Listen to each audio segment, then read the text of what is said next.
Yes, JIT ठीक रहता है ना। हाँ, इसमें लिमिटेड बच्चे आए तो अच्छा लगा मुझे। राम राम राम राम भाई। और काफी लोग की विकेट भी चली गई होगी कि सर अभी 2.5 घंटा मॉडर्न किया, उसके बाद तुरंत ही हाजिर हो गए। ठीक है, ठीक रहा मुझे भी, है ना। बस आई एम डूइंग गुड, बढ़िया। तो अभी पहले 2.5 घंटे का लोड आ गया पोर्चुगीज का, उसके बाद तुरंत ही इसका आ गया। तो वो तो फटका तो पड़ेगा सब सबको, है ना। तो करना पड़ेगा, झेलना तो पड़ेगा ना सर। नमस्कार। चलिए, हम बात कर रहे थे वर्ल्ड हिस्ट्री को लेके, और होपफुली आपने डिनर कंप्लीट करा दिया होगा। मैंने भी डिनर कंप्लीट किया अभी जस्ट, और डिनर कंप्लीट करके फटाक से आ गया मैं, है ना।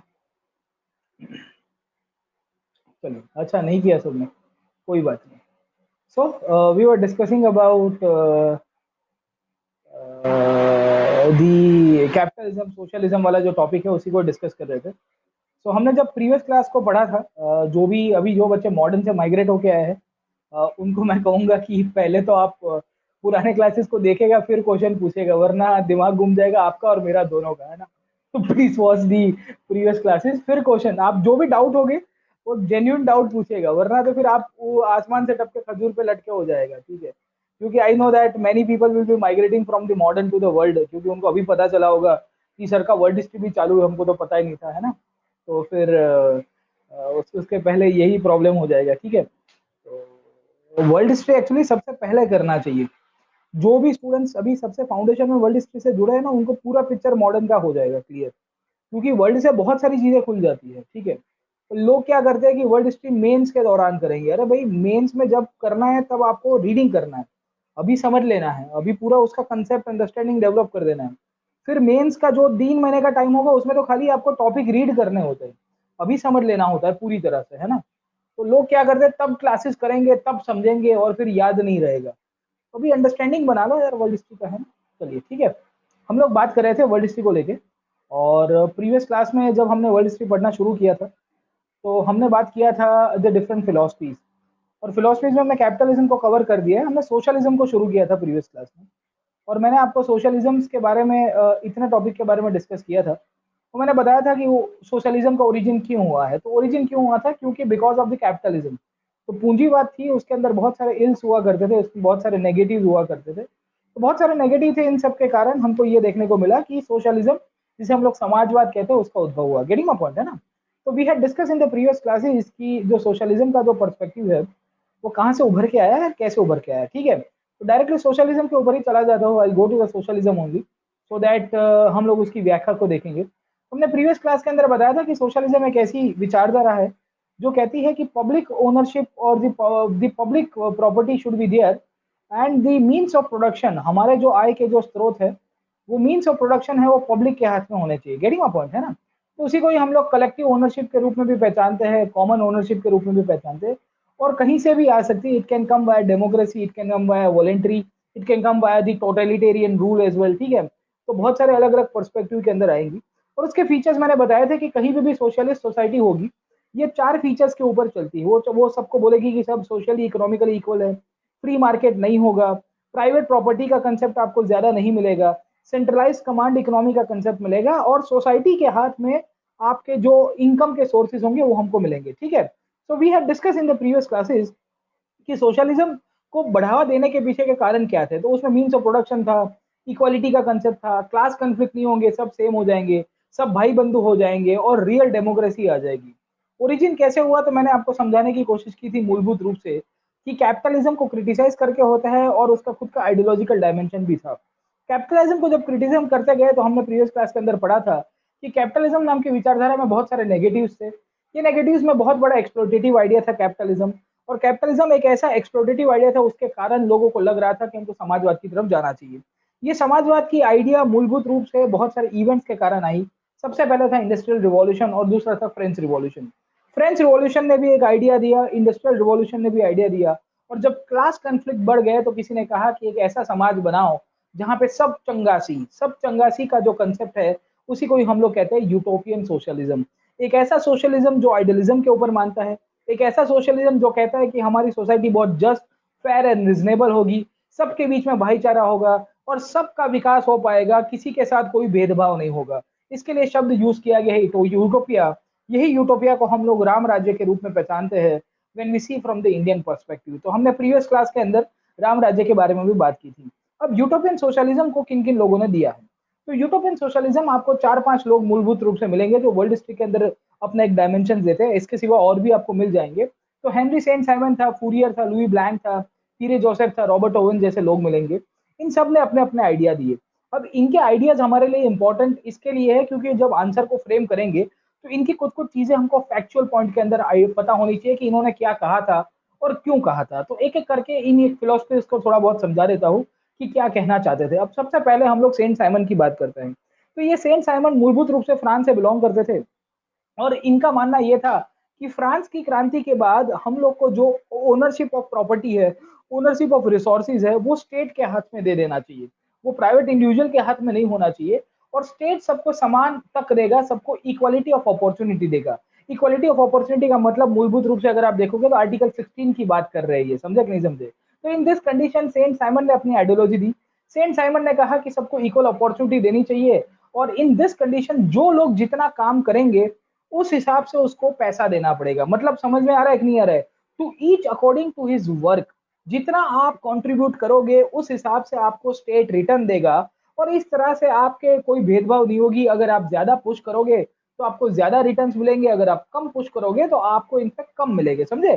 तो काइंड ऑफ प्रोपोर्शनल डिस्ट्रीब्यूशन की बात इन्होंने की थी और इनका मानना यह था कि प्रॉपर्टी राइट जो है वो सोशल यूटिलिटी के ऊपर डिपेंड होने चाहिए। मूलभूत रूप से आप कभी भी इंडिविजुअल को प्रॉपर्टी राइट्स दोगे तो वो नुकसान करेगा, इसके लिए स्टेट के हाथ में होंगे तो ज्यादा होंगे।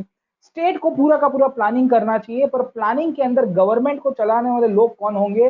तो वो पॉलिटिशियंस नहीं होंगे, वो साइंटिस्ट होंगे, वो बड़े बड़े फाइनेंशियल मैनेजर्स होंगे, वो बड़े बड़े फाइनेंशियल प्लानर्स होंगे, समझे आप लोग? ठीक है, क्योंकि ये बंदा खुद एक बैंकर था, ये बंदा खुद एंटरप्रेन्योर था, तो इसने कहा कि स्टेट को हमको अथॉरिटी देनी चाहिए, हम सबका विकास करेंगे, समझे आप लोग? ठीक है, तो इसने एक अलग डायमेंशन अपने सोशलिज्म की दी।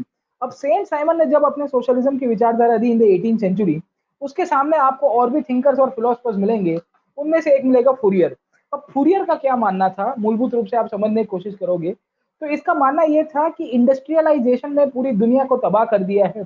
इंडस्ट्रियलाइजेशन के अंदर कंपटीशन आ गया है, ग्रीड आ गई है, मोनोपोली हो गई है। तो ये कंडीशन के रूप में हम लोग जब बात करेंगे फूरियर को, तो फूरियर ने ऐसा कहा कि हमको एक ऐसी सोसाइटी बनानी पड़ेगी जो प्री इंडस्ट्रियल हो। प्री इंडस्ट्रियल का मतलब क्या आता है, समझ में आ रहा है कि नहीं आ रहा है?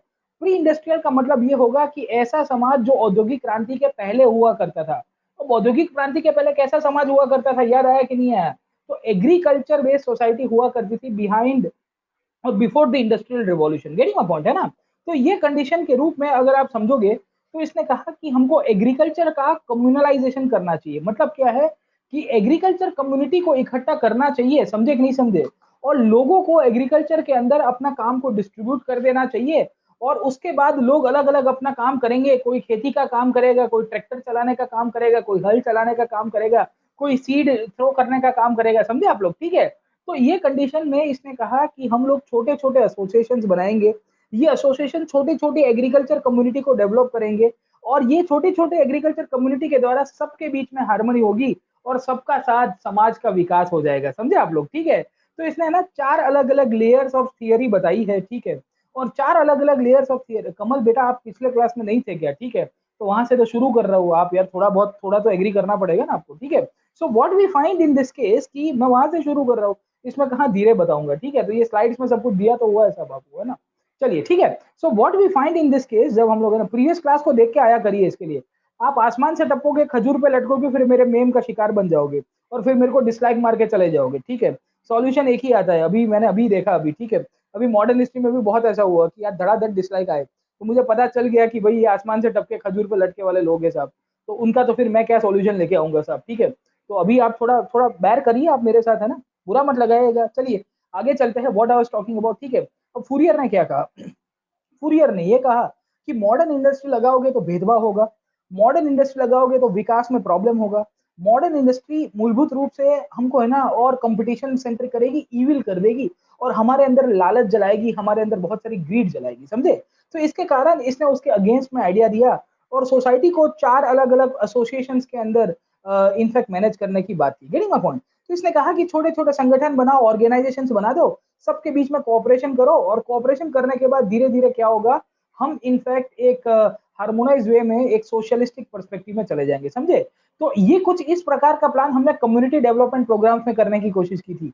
आप में से बहुत सारे लोगों ने प्लानिंग को पढ़ा होगा और जब 1956 में हमने कम्युनिटी डेवलपमेंट प्रोग्राम्स को रखा था, जब ब्लॉक प्लानिंग के ऊपर हम लोग गए थे, तो कुछ ऐसा ही प्लान हमने फूरियर वाला इनफैक्ट किया था, फर्स्ट 5 ईयर प्लान के आसपास की बात है और तब नेहरू की सरकार थी, तब सीडीपी लेके आती है, गेटिंग माय पॉइंट? फिर उसके बाद ये बलवंत राय कमिटी और इन सबको बनाया गया कि भई आप देख के बताइए कि क्या इसका इवोल्यूशन हुआ है। खैर, तो व्हाट वी सी कि फूरियर एक ऐसा इंसान था, जिसने एक नया ही डायमेंशन देने की कोशिश की और फूरियर ही था जिसने कहा था कि feminisation of labour is also important और स्त्रियों को भी आगे आके काम करना चाहिए।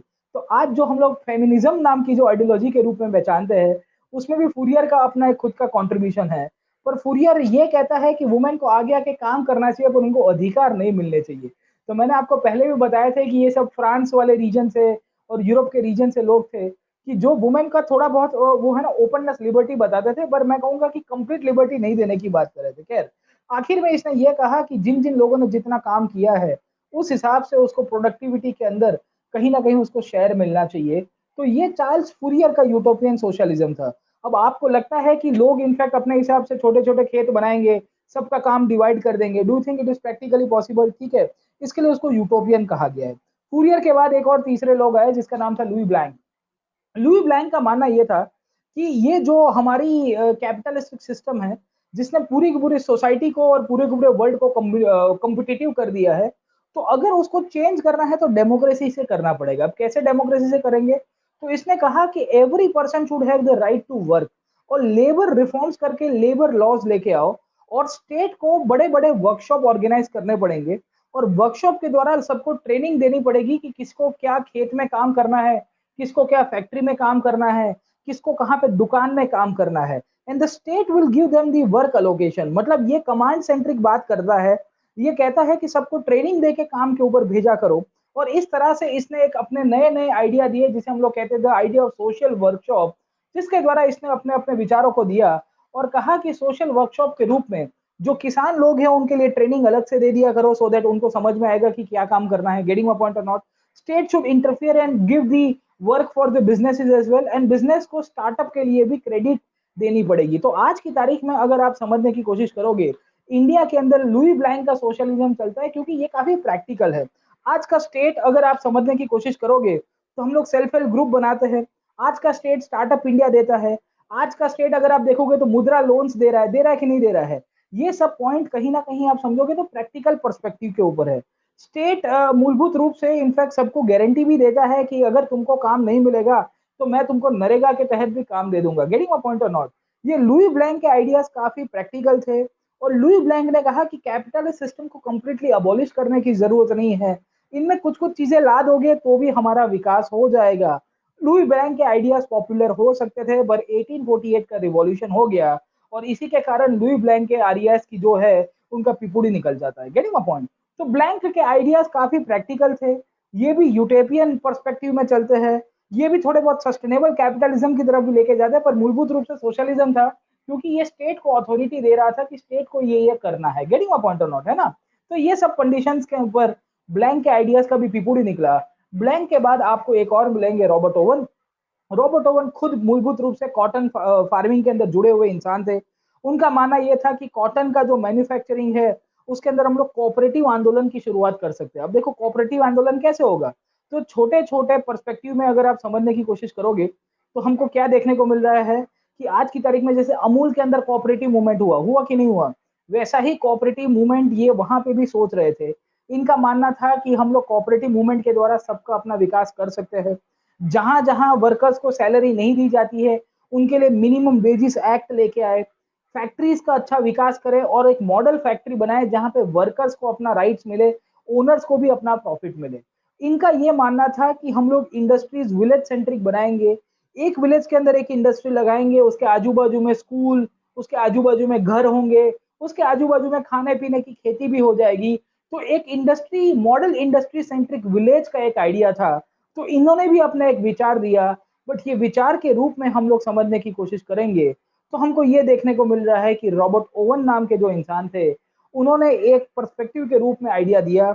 उन्होंने वहां तक कहा कि किसान और जो मजदूर है उसका शोषण ज्यादा हो रहा है, आपके बच्चों का चाइल्ड लेबर के रूप में एक्सप्लॉयटेशन हो रहा है, इंक्लूडिंग वहां पे बहुत सारे जो लेबर्स के अवर्स से और 14 आवर्स, 15 आवर्स, 20 आवर्स के रूप में काम कराने की बात हो रही थी, उसको भी रिफॉर्म करना चाहिए। ये सब कंडीशन में रॉबर्ट ओवर्स ने अपने विचार दिए। ये विचार ज्यादा सक्सेसफुल नहीं हो पाते हैं। उसके बाद भाई साहब अमेरिका चले गए। अमेरिका में भी उसने एक छोटा सा गांव ऐसा बनाने की कोशिश की, बट वो गांव का सुरसुरिया निकल जाता है। और आखिर में ये जितना भी यूटोपियन सोशलिज्म था वो किताबों के अंदर ही रहेगा। Last but not the least we find कि पीर जोसेफ प्रूडॉन करके एक और आपको फ्रेंच मेंबर मिलेंगे। इनका मानना ये था कि ना सोशलिज्म अच्छा है ना कैपिटलिज्म अच्छा है। क्या मानना था? ना सोशलिज्म अच्छा है ना कैपिटलिज्म अच्छा है। ये एनार्किज्म की तरफ जाते थे। समझ में आ रहा है कि नहीं आ रहा है? तो ना समाजवाद अच्छा है ना पूंजीवाद अच्छा है। मैं अराजकवादी इंसान हूँ। भारत में एक पॉलिटिशियन है, वो अराजकवादी अपने आप को कहते हैं। Getting a point? तो नेशनल मूवमेंट में भी थे, आज की तारीख में एक स्टेट के सीएम भी है। उनका मानना है कि हम ये भी नहीं है, हम वो भी नहीं, हम कोई दूसरे हैं। ठीक है? तो इनका ये कहना है कि कैपिटलिज्म प्राइवेट प्रॉपर्टी की बात करता है, उसकी तरफ भी हमको नहीं जाने चाहिए। जो सोशलिज्म स्टेट ओनरशिप की बात करता है उसकी तरफ भी हमको क्या करना चाहिए, हम क्या चाहते। तो इसने आजादी के रूप में नारा दिया कि स्मॉल स्केल प्रॉपर्टी का कंसेप्ट दे दो। हर एक छोटे छोटे किसानों को छोटी छोटी प्रॉपर्टी और आर्टिजन्स को छोटी छोटी ओनरशिप देने की कोशिश करोगे, स्टेट गवर्नमेंट की जरूरत हमको ज्यादा नहीं मिलेगी। छोटे छोटे कम्युनिटीज के रूप में लोकल बॉडीज का डेवलपमेंट होगा और प्रॉपर्टी छोटी छोटी कम्युनिटी में बांट दोगे based on the individuals and the families and the workers association, तो कोई प्रॉब्लम नहीं होगा। समझे आप लोग? ठीक है? तो ये छोटी छोटी स्मॉल स्केल प्रोडक्शन यूनिट्स की बात करते हैं और इसी के कारण इनके विचार भी थोड़े थोड़े टाइम तक फ्रांस में पॉपुलर हुए थे। बट जैसा कि मैंने आपको बताया कि जितने भी यूटोपियन सोशलिज्म के आइडियाज थे उन सब के अंदर बहुत बड़ी वीकनेसेस थी, क्योंकि ये किताबों के बाहर कभी ना जा पाए। और किताबों के बाहर कभी ना जा पाए, इसी के कारण अगर आप समझोगे तो वी फाइंड कि एक और नया सोशलिज्म का आइडिया आया जिसे हम लोग कहते हैं साइंटिफिक सोशलिज्म। ये साइंटिफिक सोशलिज्म है किसने दिया? कार्ल मार्क्स ने दिया। Getting my point? तो आपको यहां से पॉइंट समझ में आ गया कि मार्क्स क्यों पॉपुलर होता है। तो ये मार्क्स के पहले के समाजवादी लोग हैं जिन्होंने अपने समाजवाद के विचार दिए, जिन्होंने अपने आइडिया दिए, बट इनमें से किसी ने भी क्रांति की बात नहीं की। इनमें से एक आध ये बंदा है पीरी जोसेफ जो कह रहा है कि हमको क्रांति की तरफ जाना चाहिए क्योंकि एनआरकी हमेशा आपको रिवॉल्यूशन की तरफ ही लेके जाएगी। बट एनआरकी को कोई सपोर्ट नहीं करेगा। इससे अच्छा तो लोग कैपिटलिज्म को सपोर्ट कर देंगे। क्या आप अराजकवाद को सपोर्ट करेंगे? Do you support the anarchical forces? No my friend. आपका राइट टू लाइफ चला जाएगा, आपका गाड़ी का कांच कोई तोड़ के चला जाएगा, आपकी दुकान का दरवाजा कोई लूट फाट करके चला जाएगा। इससे अच्छा तो सामंतवाद चल रहा है तो सामंतवाद चलाओ, या समाजवाद चल रहा है तो समाजवाद चलाओ, पूंजीवाद चल रहा है तो पूंजीवाद चलाओ। ठीक है? तो बहुत प्रॉब्लम हो जाएगी। तो इनकी विचारधारा प्रैक्टिकल नहीं थी। मार्क्स ने कहा कि हटो रे, मैं तुमको एक प्रैक्टिकल आइडिया देने की कोशिश करूंगा। और ये जो प्रैक्टिकल आइडिया जो था ये मार्क्स के रूप में आपको मिलेगा। और मार्क्स ने कहा कि आपके जितने भी यूटोपियन सोशलिज्म के विचारधारा है उन सब के अंदर वीकनेसेस है। और मार्क्स के विचार के रूप में अगर आप देखोगे तो उन्हीं के एक मित्र हुआ करते थे फ्रेडरिक एंगल्स, जो भी ये कहते हैं कि भाई हमारे जितने भी समाजवादी लोग हैं उनके अंदर वीकनेसेस है और इसके कारण हम एक नया विचारधारा दे रहे हैं that is known as scientific socialism. Getting my point? है ना? तो साइंटिफिक सोशलिज्म क्या है उसके ऊपर थोड़ा बहुत डिस्कस कराता हूँ और एक एक करके समझने की कोशिश करते हैं कि कार्ल मार्क्स का उद्भव कैसे हुआ। अब सबसे पहले कार्ल मार्क्स के बारे में थोड़ा बहुत समझते हैं। अब मार्क्स का जन्म प्रुशिया में हुआ था। मैंने आपको पहले भी बताया ये 1818 के आसपास का टाइम था, तब जर्मन यूनिफिकेशन नहीं हुआ था। समझे कि नहीं समझे? Over a period of time marks in fact जो विलियम फेडरिक हीगल करके एक जर्मन फिलोसफर थे उनके प्रभाव में भी आए थे। उसके बाद ये भाई साहब को पीएचडी कर रही थी ऑन द हिगेलियन थॉट, बट वो ज्यादा नहीं कर पाते। 1840s का दौरान था तब उसने प्रशिया के एक न्यूज़पेपर में लिखना शुरू किया। ये न्यूज़पेपर का नाम था राइनिशी जैटुंग, जो मूलभूत रूप से जर्मन न्यूज़पेपर था जो रिचटैग के ऊपर बात कर रहा है। और उसने न्यूज़पेपर के अंदर नेशनलिज्म के ऊपर और कैपिटलिज्म के ऊपर और सोशलिज्म के ऊपर लिखना शुरू किया था। बट न्यूज़पेपर को दबा दिया गया बाय द ऑस्ट्रियन फोर्सेस। अगर आपको याद होगा अभी जर्मन यूनिफिकेशन नहीं हुआ है। 1845 तक आते आते ये भाई साहब पेरिस गए और पेरिस जाने के बाद ही मेट मिस्टर फ्रेडरिक एंगल्स। अब मूलभूत रूप से अगर आप समझोगे तो फ्रेडरिक एंगल जो थे वो ऑलरेडी वहां पे एस्टैब्लिश थे, और इन दोनों ने लिख के इनफैक्ट अपने विचार दिए। 1845 तक आते आते पेरिस में क्रांति की शुरुआत हो चुकी थी, 1848 रिवॉल्यूशन हमने प्रीवियस क्लास में ऑलरेडी पढ़ा हुआ था। बिकॉज इन दिस कंडीशंस वहां के स्टेट को नहीं पसंद आ रहा था, तो इन दोनों को वहां से कहा गया कि बेटा चलो पहली फुर्सत में निकलो। मार्क्स एंड फ्रेडरिक एंगल्स उसके बाद फिर वहां से निकल गए, और उसके बाद ब्रुसल्स जाता है। Getting a point or not?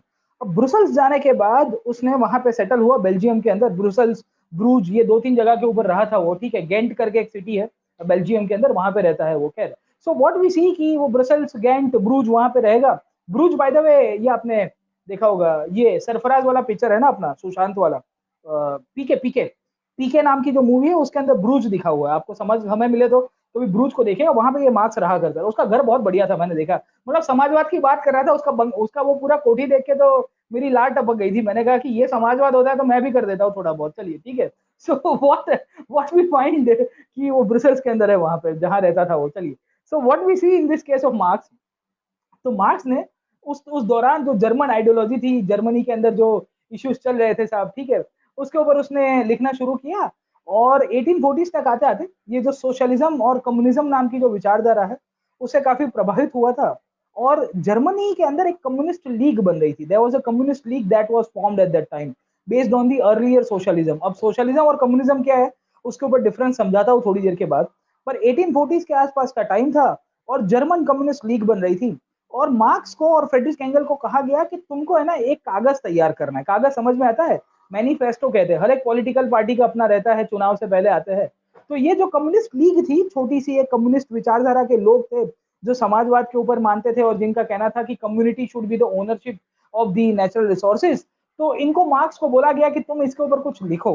तो मार्क्स और फ्रेडरिक एंगल ने इसके बाद अपना एक डॉक्यूमेंट ड्राफ्ट किया जिसका नाम है कम्युनिस्ट मैनिफेस्टो। समझे आप लोग? ठीक है, यू गॉट माई पॉइंट। ये सबसे पहली किताब है, अगर आप इसके पहले भी इन्होंने लिखी थी, बट ये सबसे पॉपुलर है क्योंकि इसके ऊपर से ही पूरा कम्युनिस्ट मूवमेंट बेस्ड है। आज की तारीख में भी मार्क्स और माओ जेडोंग का कम्युनिज्म अलग है, मार्क्स का अलग है। खैर, ये पॉलिटिकल साइंस ऑप्शनल का विषय, इसके लिए मैं ज्यादा नहीं जाऊंगा। बट यहां से आपको समझ में आ रहा है कि कम्युनिस्ट मैनिफेस्टो के अंदर उसने अपना एक आइडिया दिया। अब क्या आइडिया दिया समझने की कोशिश करो। इसने कहा कि पूरी दुनिया जो है वो दो पार्ट के अंदर डिवाइडेड है। एक हैव क्लास है, दूसरा कौन सा है? Have not class. हमने प्रीवियस क्लास में भी पढ़ा हुआ है। तो जो लोग नए नए आए हैं उनको इसके लिए तो मैंने कहा कि थोड़ा ऊपर से जाएगा, बट बेयर विद इट, या प्रीवियस क्लासेस को देखो तो पिक्चर क्लियर होगा, ठीक है। हैव क्लास जो है जिसके पास बहुत पैसा है, और हैव नॉट है जो बेचारा मजदूर वर्ग है। मार्क्स ने एक टाइम के ऊपर कहा कि अगर हमको रिसोर्सेज हमारे हाथ में लेने हैं तो दुनिया के हैव नॉट क्लास के जितने भी लोग हैं, जिसे हम लोग कहते हैं the workers and the labour class and the peasant class, should come together. ये सबको एक हो जाना चाहिए। And the workers from all over the world should get come together and they should be united. और यूनाइटेड होने के बाद उनको इनफैक्ट अपना पावर दिखाना चाहिए। समझे आप लोग? तो उसी को ही हम लोग प्रोलिटेरिएट के रूप में पहचानते हैं। क्या कहते हैं? प्रोलिटेरिएट के रूप में पहचानते हैं। समझे आप लोग? ठीक है। तो प्रोलिटेरिएट जो है, जिसे वर्कर क्लास कहा गया है, मजदूर वर्ग कहा गया है, ये हिंदी में उसको सर्वहार कहा गया है। क्या कहा गया है? सर्वहार के रूप में पहचाना गया है। तो मार्क्स ने उसको सर्वहार के रूप में कहा। आप हिंदी ऑथर्स को पढ़ोगे तो वी फाइंड की सर्वहार की शक्ति की बात की है। और मार्क्स ने कहा कि सबको इकट्ठा होना चाहिए, इकट्ठे होने के बाद जो पावर है वो हमारे हाथ में आना चाहिए। अब देखो दिक्कत क्या थी। मार्क्स बेल्जियम में जाके रह रहा, पर वहां पे भी उसकी पिपुड़ी नहीं बजी, क्योंकि बेल्जियम में भी क्रांति हो चुकी थी, राजा आ चुका था, king Leopold. And over a period of time भाई साहब लंदन चले गए। अब देखो लंदन की हवाएं कुछ अलग है। लंदन मतलब ऐसे तो कैपिटलिस्टिक है, मोनार्की है, बट वो सबको स्वीकारता है। जितने भी क्रांतिकारी भाग के आए थे वो सब आ गए थे, इंक्लूडिंग आप देखिएगा कि राजा को भगा के मारा था वो भी आ गए थे। ये भी लंदन चले जाते हैं, 1849 के बाद लंदन में ही रहेंगे। एंड न्यूयॉर्क ट्रिब्यून के लिए लिख रहे थे, वो writing for the New York times, ठीक है। तो कहानी ये है कि एक बंदा है जो जर्मन नेशनल है, पूरा यूरोप घूम के लंदन पहुंचा और लिख रहा है अमेरिका के न्यूज़पेपर के लिए। और the issue was the whole world including the British rule in India as well. He was criticising the British rule in India. अब देखिए क्या कहानी है। उसने 1857 तक आते आते उसने कैपिटलिज्म के ऊपर पूरी एक अपनी ब्रीफ तैयार की, एक पूरी थीसिस तैयार की। Getting my point? ये सबसे पहला डॉक्यूमेंट था जहां पे उसने कैपिटलिज्म को क्रिटिसाइज किया और कहा कि भाई हमारी जो पूंजीवादी ताकत है गरीबों का कैसे शोषण कर रही है। Getting my point? In this condition 1864 तक आते आते मार्क्स ने सबसे पहला अपना एक मूवमेंट ऑर्गेनाइज किया लंदन के अंदर। मार्क्स और भी लोग थे, मार्क्स को तो इनवाइट किया गया था, जिसे हम लोग कहते हैं द फर्स्ट इंटरनेशनल। ये फर्स्ट इंटरनेशनल फाइनली 1866 तक आते आते बहुत ही बड़ी बॉडी के रूप में बनता है, जहां के दुनिया के जितने भी वर्कर्स थे, जो मार्क्स ने 1848 के अंदर अपनी किताब के अंदर लिखा था, कम्युनिस्ट मैनिफेस्टो के अंदर कल्पना की थी, उन सबको बुलाया गया, आओ कभी हवेली पे। Getting a point? तो इसी को ही हम लोग फर्स्ट इंटरनेशनल के रूप में पहचानते हैं। ये एक ऐसी बॉडी के रूप में उभर गए जिसने वर्कर्स को यूनाइट करने का काम किया, और पूरे दुनिया के वर्कर्स तो नहीं आए थे, पर यूरोप के गिने चुने कंट्रीज जो 1870s में यूनिफिकेशन के होने के बाद जब इंडस्ट्रियलाइजेशन की तरफ जा रहे थे, तब आपको देखने को मिलेंगे। 1860s तक आते आते मार्क्स ने अपनी किताब पब्लिश की, दैट्स कैपिटल, या इसी को ही द कैपिटलिज्म की ऊपर जो उसने रिसर्च किया था, उसी को ही क्रिटिसाइज किया, और उसके बाद मूलभूत रूप से उसने और रिसर्च करता रहा।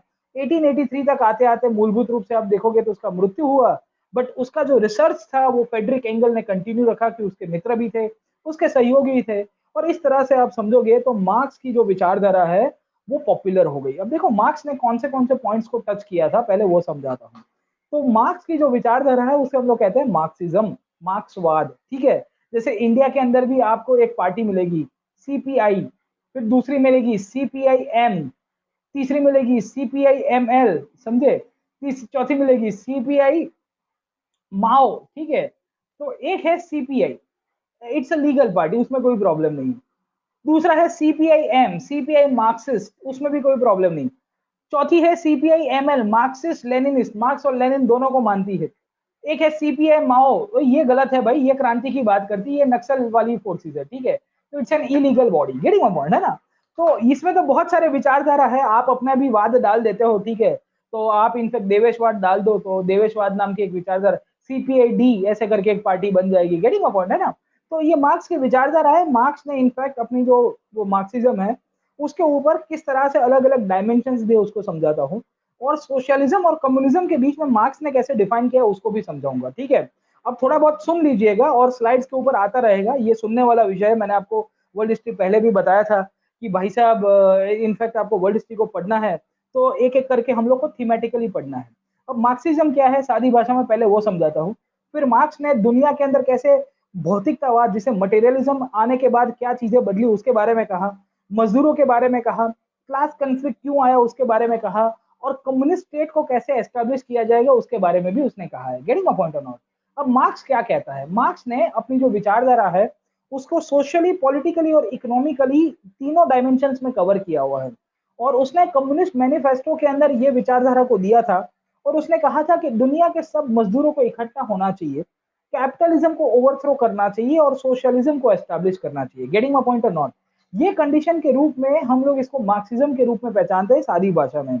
ये एक ऐसी कंडीशन थी जहां पे मार्क्स का मानना था कि सबका विकास हो पाएगा, और हमारी जो शोषण हो रही है वो इसके कारण हो रही है क्योंकि कैपिटलिज्म हम लोग को चूस रही है, पैसा नहीं दे रही है, काम ज्यादा करा रही है। Many structural problems that were going on eight that time, उन सबको मार्क्स ने हाईलाइट किया। Getting my point? अब ये जो मार्क्स की विचारधारा है, इसी के आधार के ऊपर मार्क्स ने जो अपना रिसर्च किया था, वो रिसर्च के ऊपर उसने हाईलाइट करने की कोशिश की, और यहां से एक शब्द आया जिसे हम लोग कहते हैं हिस्टोरिकल मटेरियलिज्म। इसने कहा कि जब जब साइंस का डेवलपमेंट हुआ है, सुनिएगा इसको, जब जब साइंस का डेवलपमेंट हुआ है तब तब सोसाइटी दो पार्ट के अंदर डिवाइड हो गई है। क्यों हुई है? क्योंकि जब जब साइंटिफिक एडवांसमेंट होगा तो एक सोसाइटी गेन करेगी, और सोसाइटी का जो नीचे का तबका होगा वो गुलाम बन जाएगा। Getting a point or not? Continuously through out the course of history उसने ये देखा कि दुनिया में जहां जहां वैज्ञानिक रूप से क्रांति हुई है, वैज्ञानिक नए विचार आए हैं, वहां पे इनफैक्ट दो प्रकार के क्लास, जिन्होंने रिसर्च किया है वो रूलिंग क्लास बन गए, और जो अपना माइंड अप्लाई नहीं कर पाए या उनको मटेरियलिस्टिक चीजें नहीं गेन कर पाए वो गुलाम बन गए। गेटिंग अ पॉइंट, है ना? तो मटेरियलिस्टिक जो डेवलपमेंट है, क्योंकि साइंस से ही मटेरियलिज्म बना है, जितना साइंस बढ़ेगा उतना ही आपका मटेरियलिज्म का डेवलपमेंट होगा। होगा कि नहीं होगा? आज हम लोग मटेरियलिस्टिक क्यों बन गए? बिकॉज इतना आर्टिफिशियल इंटेलिजेंस का डेवलपमेंट हुआ। हाँ, तो हम पूछते हैं कि भाई मटेरियलिस्टिक के पर्सपेक्टिव में हम कहते हैं कि भाई क्या क्या नाम है इसका, सीरी, सीरी को पूछते हैं कि सीरी वेयर इज दी फलाना फलाना प्लेस लोकेटेड, पर अभी सीरी है ही नहीं, गूगल है ही नहीं, एलेक्सा है ही नहीं, तो क्या करोगे साहब, ठीक है। तो कहने की बात यह है सब साइंस के कारण हुआ है, और जितना साइंस का डेवलपमेंट होगा साहब उतना ही आपका कहीं ना कहीं इम्बैलेंस क्रिएट होगा सोसाइटी के अंदर, समझे आप लोग? तो वो पूरा जो मीन्स ऑफ प्रोडक्शन है उसको ऑल्टर कर देता है, और मीन्स ऑफ प्रोडक्शन ऑल्टर करता है, उसके कारण आपका जो सोशल क्लासेस है उसमें क्या आएगा, इनइक्वालिटी आ जाएगा। समझे आप लोग, ठीक है। उसने यही चीज हाईलाइट की और कहा कि जैसे जैसे इंडस्ट्रियलाइजेशन हुआ उतना ही पावर बुर्जुआ को दिया गया। बुर्जुआ कौन थे, मैंने आपको बताया था, middle classes, higher middle classes, जो मालिक बन गए, और किसका शोषण हुआ, गरीबों का शोषण हुआ। ये चीज मार्क्स के रूप में अगर आप देखिए आज की तारीख में भी आपको इनफैक्ट मिलेगी। और जहां ना पहुंचा राशन वहां पहुंचा भाषण, उसका प्राइम एग्जाम्पल आपको थोड़ी दिन पहले एक टीवी के अंदर भी दिख गया था। खैर, सो हमको ये देखने को मिल रहा है कि मार्क्स ने जो मटेरियलिस्टिक आइडिया दिया था उसके अंदर हमको बहुत सारी चीजें मिली। जहां एक पॉलिटिकल पार्टी की रैली हुआ करती थी, और वो रैली के अंदर टीवी लगाया हुआ था कहीं जंगल के अंदर, बेचारे लोगों के पास कपड़े नहीं थे, खाने का नहीं था, पर भाषण पहुंच गया। तो राशन नहीं पहुंचा, वहां भाषण पहुंचा। इससे ज्यादा आपको हिस्टोरिकल मटेरियलिज्म नहीं मिलेगा। चलिए अब आगे समझने की कोशिश करते हैं और समझते हैं मूलभूत रूप से कि मार्क्स आगे क्या कहता है। मार्क्स कहता है कि मजदूरों का जो वैल्यू है ना, थियरी ऑफ लेबर, या लेबर वैल्यू ऑफ थियरी जिसे हम लोग कहते हैं, जहां मजदूर जिस हिसाब से कंट्रीब्यूट कर रहा है कोई भी चीज को प्रोड्यूस करने के पीछे, उस हिसाब से उसको रिटर्न नहीं मिल रहा है। समझ में आ रहा है कि नहीं आ रहा है आपको, ठीक है। Workers produce more than the value they get in the form of the wages. उनको आय कम मिल रही है, 50 रुपए की उनको आय मिल रही है, वो 500 रुपए की प्रोडक्ट को बना रहे हैं। अब 500 रुपए की प्रोडक्ट को बना रहे हैं, 50 रुपए उनको सैलरी मिल रही है, 25 रुपए उसकी प्रोडक्शन कॉस्ट हो गई, तो भी जो मालिक है वो मालिक सबसे ज्यादा प्रॉफिट कमा के लेके चला जाता है। Getting my point or not. तो ये जो लेबर थियरी ऑफ वैल्यू उसको उन्होंने आइडेंटिफाई किया और कहा कि मजदूरों को इकट्ठा होना पड़ेगा। Getting my point or not. तो इसके लिए वो कहता है कि labour power is a must, labour all over the world should be united. तो अभी मैंने आपको थोड़ी देर पहले बताया कि मार्क्स जब कम्युनिस्ट मैनिफेस्टो के अंदर लिखता है वो क्यों लिखता है, उसके पीछे का कारण भी यही हमको मिलेगा। समझे आप लोग। प्रॉफिट्स जो भी है वो कहीं ना कहीं जो आपके वर्कर्स है उसको एक्सप्लॉइट करके किया जा रहा है, और इसके कारण क्या हो रहा है कि वर्कर्स जो है उनकी सैलरी नहीं बढ़ रही है, मालिक बहुत पैसा कमा रहा है, उसके कारण डिस्क्रिपेंसी आ रही है। और डिस्क्रिपेंसी जब होती है तो वर्कर्स की जो परचेजिंग पावर कैपेसिटी वो कम हो रही है और डिमांड नहीं हो रही है। तो ऑलरेडी हमने पिछले क्लासेस के अंदर पढ़ा था, कैपिटलिज्म को जब हमने क्रिटिसाइज किया था तब यही प्रॉब्लम था कि वो डिमांड सप्लाई मिसमैच करता है। मार्क्स ने भी यही चीज हाईलाइट की, और इसके कारण उसने कहा कि इसके कारण बहुत बड़ी आर्थिक रूप से बहुत ही कटौती आ जाएगी, बहुत बड़ी क्राइसिस क्रिएट हो जाएगी। अब किसी ने मार्क्स को पूछा कि साहब अगर ये क्राइसिस क्रिएट होगी तो उसका क्या सॉल्यूशन है, तो मार्क्स ने कहा one solution, one solution. Getting my point or not. Marks ने कहा कि वन सॉल्यूशन का मतलब यही होगा कि जितने भी वर्कर्स है वो सबको इकट्ठा होना पड़ेगा, मीन्स ऑफ प्रोडक्शन को खत्म जो है हमारे हाथ में देना पड़ेगा, प्रॉफिट मोटिव को हटा देना पड़ेगा, और जितने भी वर्कर्स होंगे सब इकट्ठे होंगे तो क्रांति हो जाएगी। और जिस दिन क्रांति होगी और हमारे पास संपत्ति आ गई तो हम सब डिस्ट्रीब्यूट कर देंगे हमारे बीच में, तो सबका साथ अपना विकास हो जाएगा, ये क्लासलेस सोसाइटी की तरफ चला जाएगा। समझे आप लोग। तो ये कंडीशन में मार्क्स ने अपनी विचारधारा दी और कहा कि labour should be united, labour should come together. Getting a point है ना। ये कंडीशन में मार्क्स अपनी लेबर थियरी कहता है। मार्क्स कहता है कि कैपिटलिज्म आने के कारण ही इनफैक्ट एलियनेशन बढ़ गए। एलियनेशन का मतलब समझ में आ रहा है, आदमी को अकेला कर देता है। अभी ये जो केस हुआ है सुशांत सिंह का, उसमें भी एलियनेशन एक बहुत बड़ा फोर्स है। Getting my point or not. आदमी पैसा कमा के भी अकेला हो जाता है, गरीब तो अकेला रहता ही है साहब, इनफैक्ट अमीर आदमी भी अकेला रह जाता है। Getting my point or not, है ना। तो ये साइकोलॉजिकली भी है, आपको कहीं ना कहीं मिलेगा, और आपको हर एक जगह पे इसके ऊपर मिलेगा।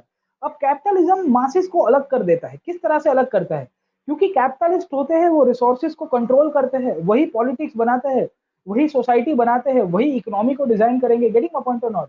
वर्कर्स को खाली एक ही काम करना है कि उनको जो भी मालिक कहेगा वो करके देना है। Getting my point or not. तो वर्कर्स की कंडीशन क्या होती है कि वो इतने मोनोटोनस हो जाते हैं, उनको कुछ समझ में नहीं आता है कि क्या करे, और वो इतने अकेले हो जाते हैं लाइफ में तो वो दुखी हो जाते हैं। और आदमी दुखी होता है तो उसके कारण क्या होता है, समझे कि नहीं समझे, कि आदमी जब दुखी घर पे आएगा तो उसकी इंपैक्ट उसकी फैमिली के ऊपर होगी। उसके जो कंट्रीब्यूशन जो प्रोडक्ट के अंदर दे रहा है उसमें भी कोई ढंग धड़ा नहीं है, उसको मालिक ने कहा इसके लिए उसने चिपका के दे दिया। कितने लोग काम करने के लिए काम करते हैं और कितने लोग इनफैक्ट है ना मन से काम करते हैं। आप इनफैक्ट जब आप सरकारी जॉब में भी जाओगे तो ये बहुत बार होगा साहब, ठीक है, many a times this will happen. और इसके लिए मार्क्स कहता है कि जब आप अपना कंट्रीब्यूशन पूरी तरह से नहीं दे रहे हो और आपको जिस हिसाब से देना चाहिए उस हिसाब से नहीं दे रहे हो, तो यू आर एलियनेटिंग योरसेल्फ। तो आपकी खुशी नहीं है, आप खाली करने के लिए कर रहे हो और आपका एक्सप्लॉइटेशन तो चालू ही है, ठीक है। तो ये गवर्नमेंट में भी एट टाइम्स आपको ये लगेगा और आपके अंदर का कार्तिक आर्यन जग जाएगा एट टाइम्स और आपको लगेगा कि मैं क्या कर रहा हूँ यहाँ पे, ठीक है। आप दुखी रहोगे साहब, ठीक है। You bound to like no criticise the system, क्या है क्या नहीं चल रहा है, ठीक है। तो आप रेंट निकालते रहोगे, अपने बातें अंदर की सब कुछ निकालते रहोगे, बट सोसाइटी में भी यही प्रॉब्लम होगा, ठीक है। ये कंडीशन में मार्क्स ये एलिनेशन की बात करता है और आखिर में कहता है कि this will lead to a class conflict. Getting my point or not? Class conflict क्यों होगा? क्योंकि जो मीन्स ऑफ प्रोडक्शन जिसके हाथ में है वो पैसा लेगा, वही पॉलिटिक्स को कंट्रोल करेगा, वही पूरी की पूरी सिस्टम को हाईजैक करेगा, वो मालिक बनेगा, तुम्हारा शोषण होगा and this will lead to a huge crisis.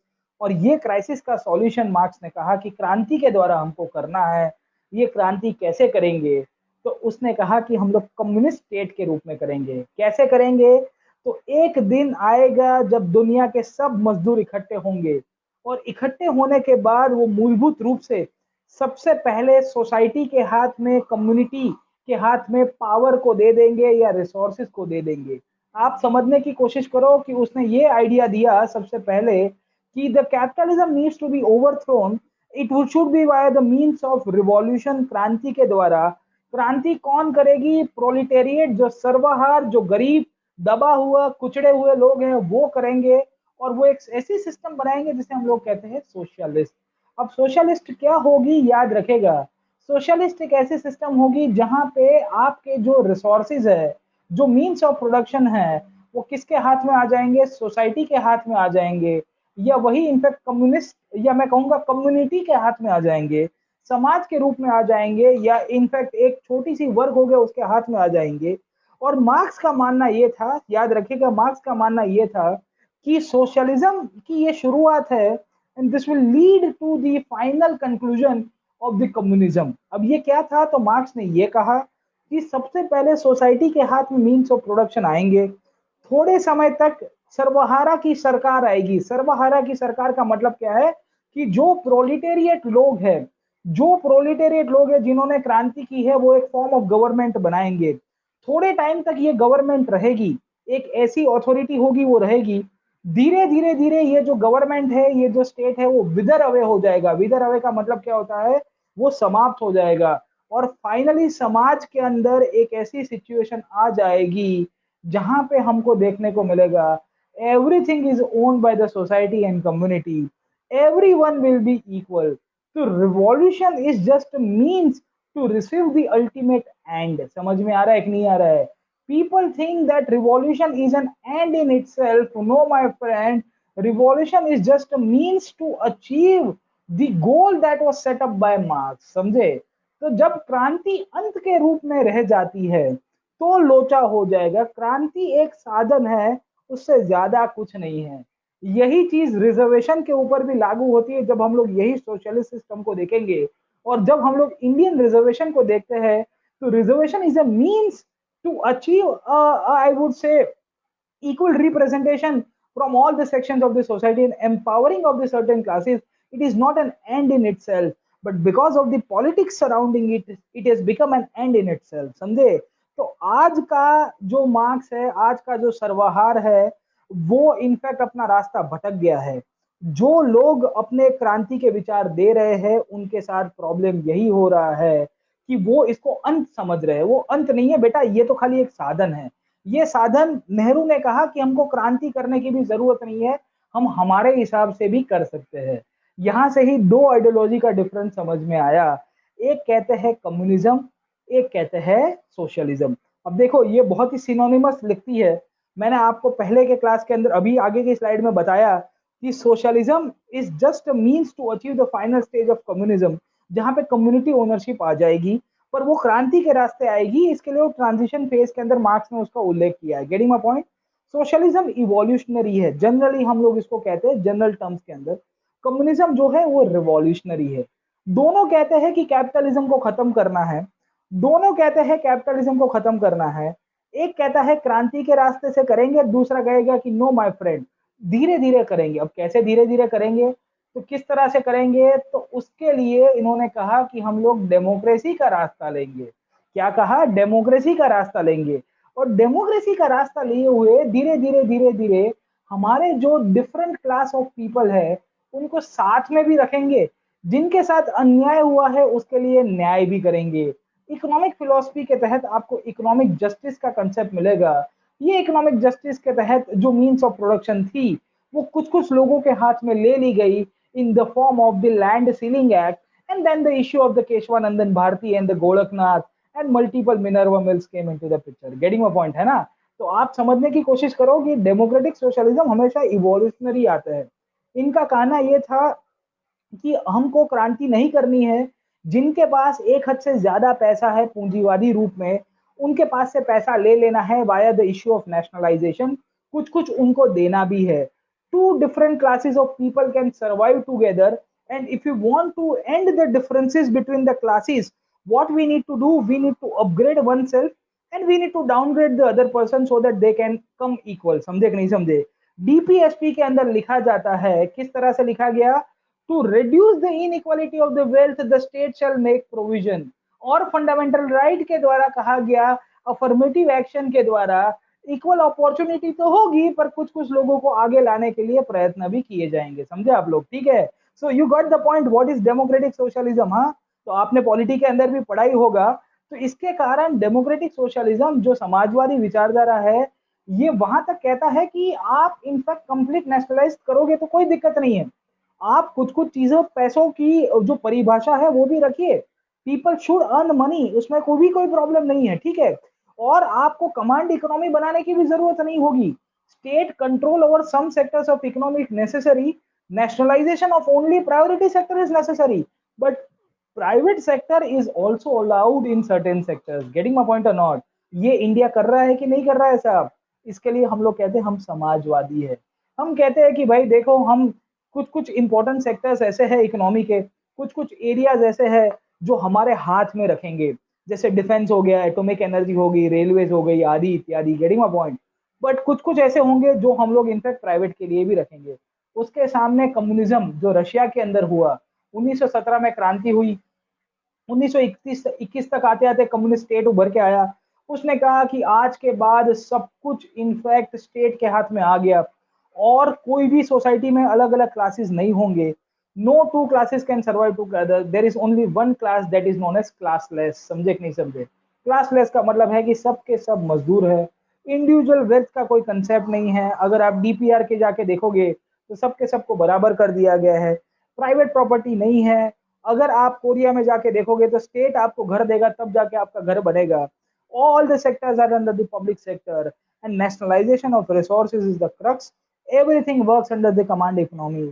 मैंने आपको प्रीवियस क्लास के अंदर इसकी क्रिटिसिज्म समझाई थी कि ज्यादा कमांड इकोनॉमी करोगे तो प्रॉब्लम हो जाएगा।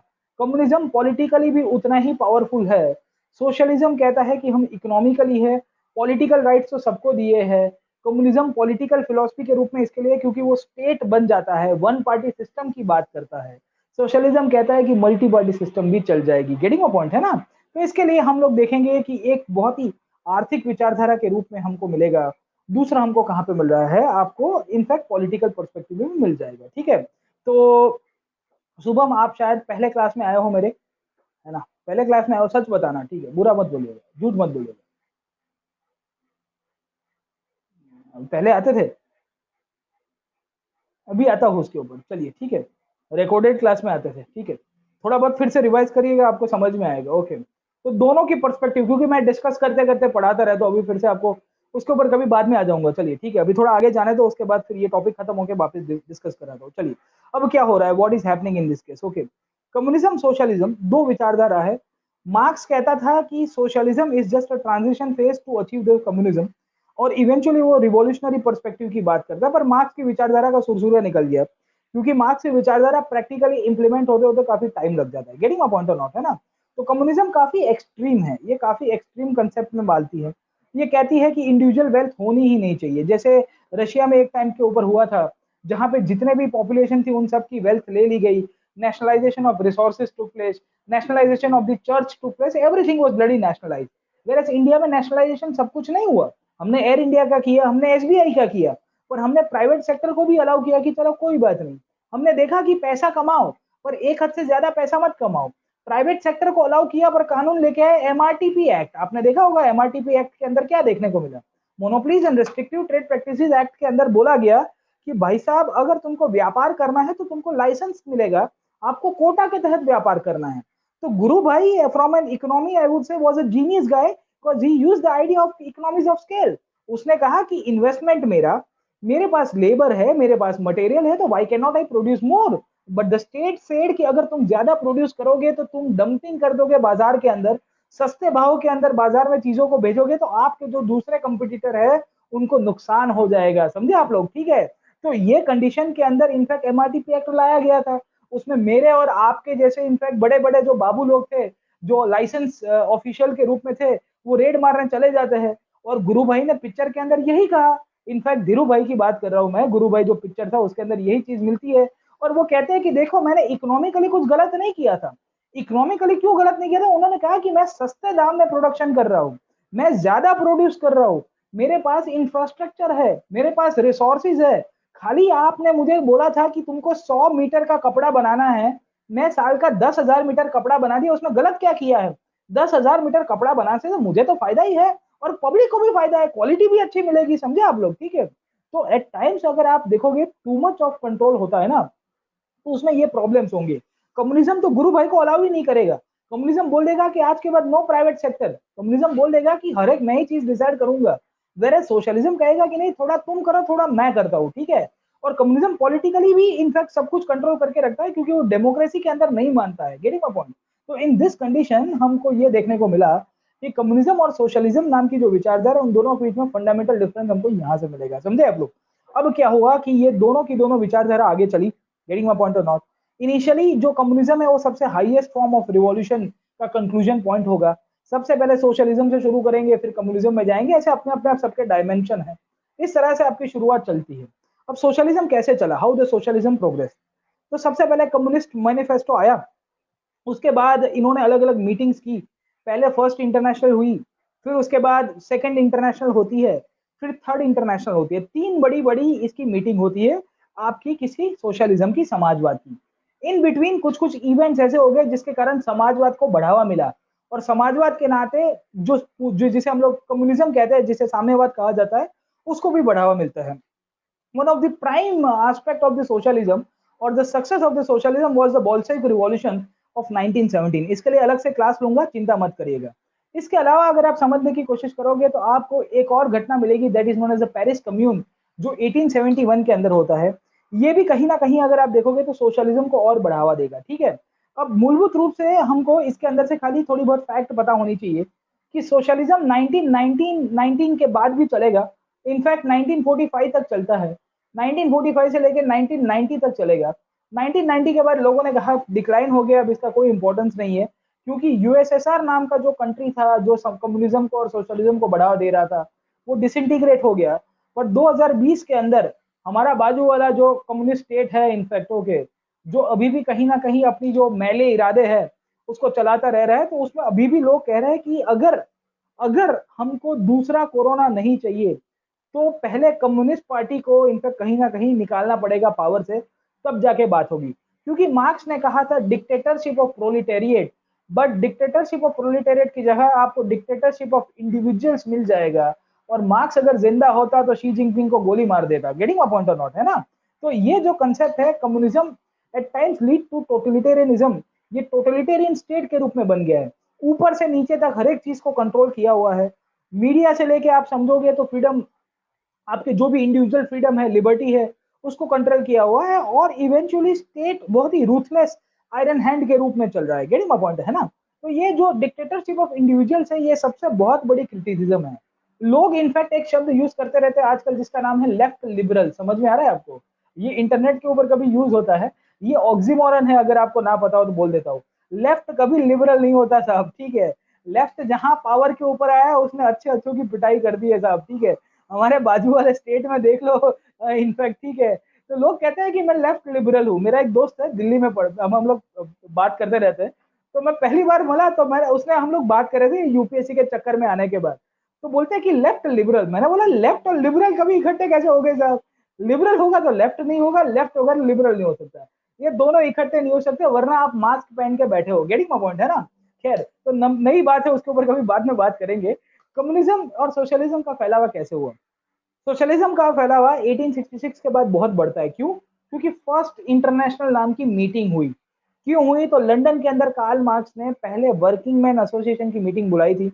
वहां सब मुजदरों को इकट्ठा किया गया था और कहा था कि हम क्या चाहते हैं, आजादी। Getting my point or not, है ना। तो ये कंडीशन के रूप में अगर आप देखोगे, उसके ऊपर आता हूं मैं, लेफ्ट क्यों कहते हैं उसको। बट कहानी ये चलती है कि मार्क्स की जो विचारधारा थी, उसके ऊपर ये फर्स्ट इंटरनेशनल की मीटिंग हुई। ये लंदन में पहले मिले 1864 में। 1866 तक आते आते और भी लोग इकट्ठे होते हैं, वर्कर्स इकट्ठे होते हैं, रशिया से आए, जर्मनी से आए, इंग्लैंड से आए, और उन सब ने इनफैक्ट अपने विचारधारा दी कि क्रांति कैसे करनी है, how to do the revolution. Getting my point or not. अब प्रॉब्लम क्या हो गई, समझे कि नहीं समझे? मार्क्स की क्रांति के विचार अलग थे, और ये कम्युनिज्म के अंदर ही आपको एक और रशियन मिलेंगे जिसका नाम है मिखाइल बकुनिन। दिख रहा है कि नहीं दिख रहा है आपको? Mikhail Bakunin and Marx both had two different ideas of revolution. समझे कि नहीं समझे? तो इनकी क्रांति की पहले पिपुड़ी बच जाती है 1872 में, और ये जो कम्युनिज्म है, जो सोशलिज्म नाम की विचारधारा के रूप में चल रहा है, वो पहली बार टूट जाता है इन द ईयर 1872।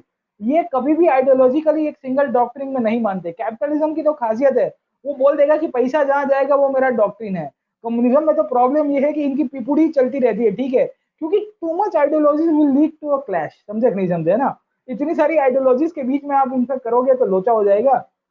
इनके बीच में आइडियोलॉजिकल टसल हो गई, तो मार्क्स ने कह दिया कि भाई मैं अपना अलग आइडिया देता हूँ। Getting my point or not. 1871 तक आते आते जब फ्रांस हार जाता है अगेंस्ट प्रशिया एंड इटली, हमने प्रीवियस क्लास के अंदर पढ़ा था, याद आया कि नहीं आया? तो पेरिस के अंदर इनफैक्ट उनका जो राजा था नेपोलियन, वो भाग जाता है लंदन के अंदर, याद आया कि नहीं आया? तो उस दौरान पेरिस के अंदर पहली बार एक कम्युनिस्ट पावर पावर के ऊपर आए, कम्युनिस्ट फोर्सेस पावर के ऊपर आते हैं, जिसे हम लोग कहते हैं पेरिस कम्यून। एक छोटी सी सोसाइटी थी जो पेरिस को टेक ओवर कर देती है, और इसने धीरे धीरे धीरे अपने रिफॉर्म्स भी इनिशिएट किए थे। बट फ्रांस की जो नई सरकार आती है, रिपब्लिकन गवर्नमेंट ऑफ फ्रांस, उसने ये कम्युनिस्ट फोर्सेस को खत्म कर दिया, और उसके बाद फ्रांस के अंदर हमको ज्यादा कम्युनिज्म नहीं मिलेगा। Getting my point? Over a period of time communism धीरे धीरे आगे चला। 1889 का टाइम था, मार्क्स की मृत्यु हो चुकी थी, पेरिस के क्रांति के 100 ईयर्स कंप्लीट हुए थे, और सेकंड इंटरनेशनल की शुरुआत हुई। ये सेकंड इंटरनेशनल के रूप में अगर आप देखोगे, तो फिर से कम्युनिज्म के अंदर दो विचारधारा आई। एक विचारधारा कह रही थी कि हमको तात्कालिक रूप से क्रांति कर देनी चाहिए, पूरे वर्ल्ड के अंदर क्रांति कर देनी चाहिए। दूसरा कह रहा था कि क्रांति करने की जरूरत नहीं है, धीरे धीरे धीरे स्टेट के अंदर रिफॉर्म्स लाएंगे और वर्कर्स के हाथ में पावर दे देंगे। समझे? ये वो दौरान था जब पूरे वर्ल्ड के अंदर इंडस्ट्रियलाइजेशन हो रहा था, खास करके यूरोप के अंदर, नॉर्दर्न ईस्टर्न यूरोप के अंदर, एशिया के अंदर भी आने की शुरुआत हो रही थी, और इसके कारण लेबर मूवमेंट, ट्रेड यूनियंस की शुरुआत होती है पूरे वर्ल्ड के अंदर। इनफैक्ट यही टाइम था जब इंडिया में भी इंडस्ट्रियलाइजेशन की शुरुआत हो रही थी। एनएम लोखंडे करके आपको एक लीडर मिलेंगे, जिन्होंने फैक्ट्री एक्ट को लेकर सबसे पहला रिफॉर्म मूवमेंट शुरू किया था in the year 1890s only. Getting my point or not, है ना? तो इससे हमको समझ में आता है कि भाई साहब, कि कैसे वर्ल्ड के कम्युनिस्ट और जो लेबर मूवमेंट की जो विचारधारा थी प्रोलिटेरिएट की, उसकी इंपैक्ट इंडिया के ऊपर भी पड़ती रहती है। Getting my point? बात आगे चलती है धीरे धीरे धीरे, और 20 साल के बाद 1888 से लेके 20 ईयर्स तक आते आते कम्युनिज्म के ऊपर तीसरी एक बहुत बड़ी मीटिंग हुई, जिसे हम लोग कहते हैं थर्ड इंटरनेशनल। अब याद रखेगा, थर्ड इंटरनेशनल को होस्ट करने वाला जो लोग था, वो कौन थे? रशियंस से। क्यों? क्योंकि रशियंस ने पहली बार इनफैक्ट मार्क्स के विचार के ऊपर जो सिस्टम बनाई थी, उसके ऊपर उन्होंने प्रैक्टिकल इंप्लीमेंटेशन कर दिया था।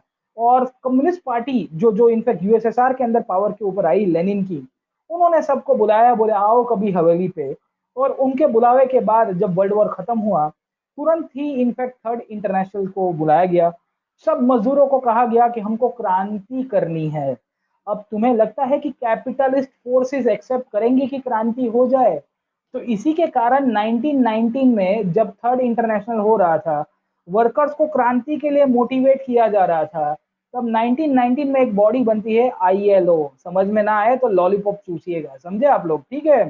Oldest organisation of the world after the world war, international labour organisation created for the capitalist, of the capitalist and by the capitalist. Getting my point, है ना?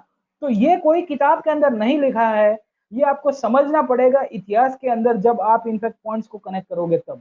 आईएलओ का एग्जैक्ट 100 ईयर्स कंप्लीट हुए हैं, आपको already in fact पूछ दिया उसने, prelims के अंदर कन्वेंशन पूछे थे, और शायद तक लास्ट ईयर की मेंस में भी था। उसके पीछे का कारण ये था कि लेनिन चाहता था कि पूरे दुनिया के मजदूर क्रांति कर दे। वर्ल्ड वॉर के अंदर मजदूरों की हालत खराब हो चुकी थी, मजदूरों के अंदर सॉलिड गुस्सा था, कैपिटलिस्ट कंट्रीज की औकात नहीं थी कि वो क्रांति को रोक पाएंगे।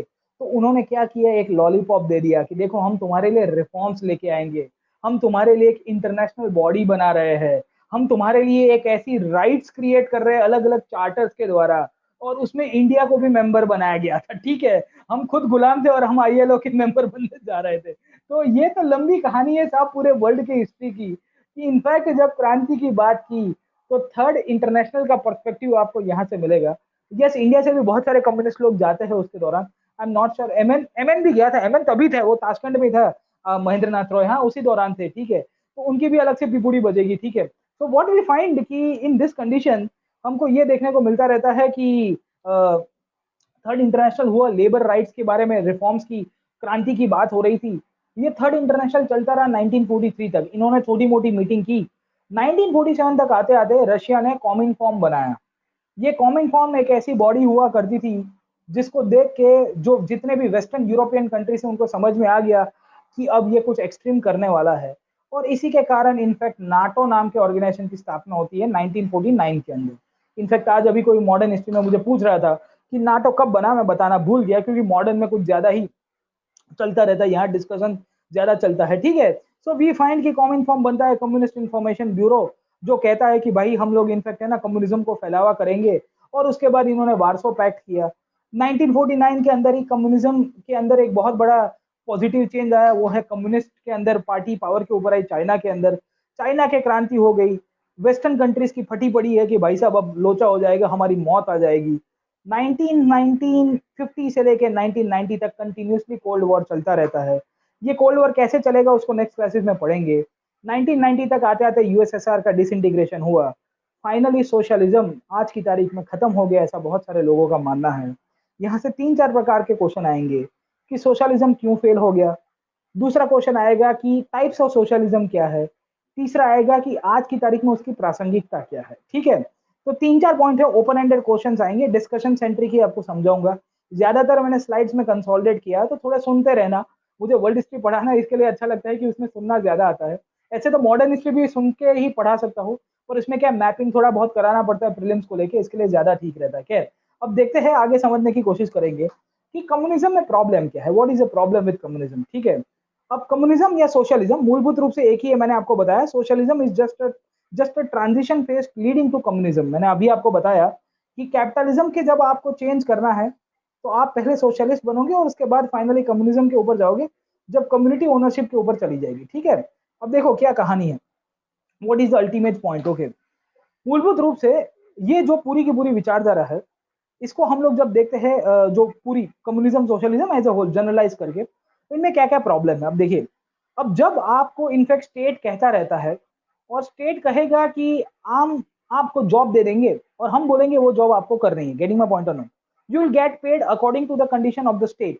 अब स्टेट ने सबको इक्वल कर दिया। अब दिक्कत क्या है साहब, समझे कि नहीं समझे, because you are being paid by the state, आपको पता है कि मुझे एक फिक्स इनकम मिल रही है, मोटिवेशन आता नहीं है, स्टैग्नेशन आ जाएगा। समझे कि नहीं समझे, सरकारी जॉब का सबसे बड़ा एक इल इफेक्ट यही बहुत लोग कहते हैं। खैर, आज की तारीख में तो सरकारी जॉब भी काफी मोटिवेटेड हो गई है, और सरकारी जॉब इनफैक्ट काफी सारे अलाउ भी करती है अपने हिसाब से रिफॉर्म्स लाने के लिए। ठीक है, बट ये प्रॉब्लम आपको बहुत मिलेगा। और जब आप इंसेंटिवाइज करते हो लोगों को, इनफैक्ट जो भी जॉब सीकर्स है उनको, तो इवेंचुअली आप समझो तो लोग है ना एक थोड़ा पुश करेंगे अपने आप को। कैपिटलिज्म में एक कहीं ना कहीं फायदा ये होता है कि कैपिटलिज्म इनोवेशन को इसके लिए प्रमोट करता है। आप कुछ नया आइडिया लेके आओगे, कोई कंपनी बोलेगी कि चल मैं तेरे को 500 करोड़ दे दूंगा, getting my point or not, तो यू विल फील दैट कि यार मुझे रिवॉर्ड मिला है। यहाँ सोशलिज्म में नया आइडिया दोगे तो कुछ नहीं होगा। ठीक है, आई स्टिल रिमेम्बर, मैं कहीं पे जब मैं सरकार में था तो मैंने एक रिपोर्ट लिखा था मेरे डिपार्टमेंट को लेके। I was in the vigilance department by the way. ठीक है, तो मैं बहुत लोग की कुंडली देखी थी, तो मैंने कहा कि ये रिपोर्ट राइटिंग में थोड़ा चीजें बदलनी चाहिए। तो मैंने एक नए सिरों से रिपोर्ट लिखा, तो मुझे जो बड़े बाबू थे, बाबू इसके लिए क्योंकि मेरे इमीडिएटली ऑल इंडिया सर्विसेज वाले थे साहब, तो उन्होंने मुझे बुलाया और कहा कि ये क्या किया आपने। मैंने कहा कि सर ये नया फॉर्मेट में लिखा है, ये थोड़ा ज्यादा कैची भी लगेगा और इसमें थोड़े इश्यूज भी होंगे और प्रोसिक्यूशन में भी इजी होगा। तो मुझे कहा गया कि जैसा चल रहा है वैसा चलने दो, getting my point or not. तो मुझे समझ में आ गया कि भाई इसका कुछ नहीं होने वाला, ठीक है। तो आई रियलाइज कि जो सरकार है उसमें सब ऐसे नहीं होते, बट वो जो बाबू थे उनके पास ऐसा, वो रिटायर्ड एज के ऊपर आ गए थे, अभी कहाँ इनोवेट करेंगे, ठीक है, रिटायरमेंट के ऊपर। खैर, so we at times find कि जो जो इनोवेशन का जो आइडिया होता है वो सरकार में एट टाइम्स वो हो जाता है, ठीक है, क्योंकि आप है ना वो एक सेट हो गया है, सरकारी जॉब, सरकारी जमाई आपको बन जाना है, तो फिर कोई दिक्कत नहीं होगी। खैर, एक तो ये प्रॉब्लम है। दूसरा क्या होगा कि मटेरियलिज्म सोसाइटी को एक नया आइडिया भी देता है। देखो, मार्क्स ने क्रिटिसाइज किया था मूलभूत रूप से कि मटेरियलिज्म जो है वो है ना खराब चीज है, मटेरियलिज्म सोसाइटी को डिवाइड करती है। देखो, मटेरियलिज्म डायरेक्टली सोसाइटी को डिवाइड नहीं करती, वो एक नया डायरेक्शन देती है। मटेरियलिज्म ने एट टाइम्स इनफैक्ट लोगों के लाइफ को इजी भी किया कि नहीं किया साहब। मटेरियलिज्म ने लोगों को इनफैक्ट कितना आप साइंटिफिक चीजों में लेके आए, लाइफ एक्सपेक्टेंसी को बढ़ाया, तो एक नया डायरेक्शन देता है साहब, ठीक है। तो ऐसा हर बार जरूरी नहीं है कि मार्क्स की विचारधारा सही भी होगी। नो डाउट डिवीजन क्रिएट किए हैं, पर डिवीजन को हम लोग को सॉल्व कर सकते हैं। और डिवीजन को हमने कैसे सॉल्व किया? Via the idea of democratic socialism.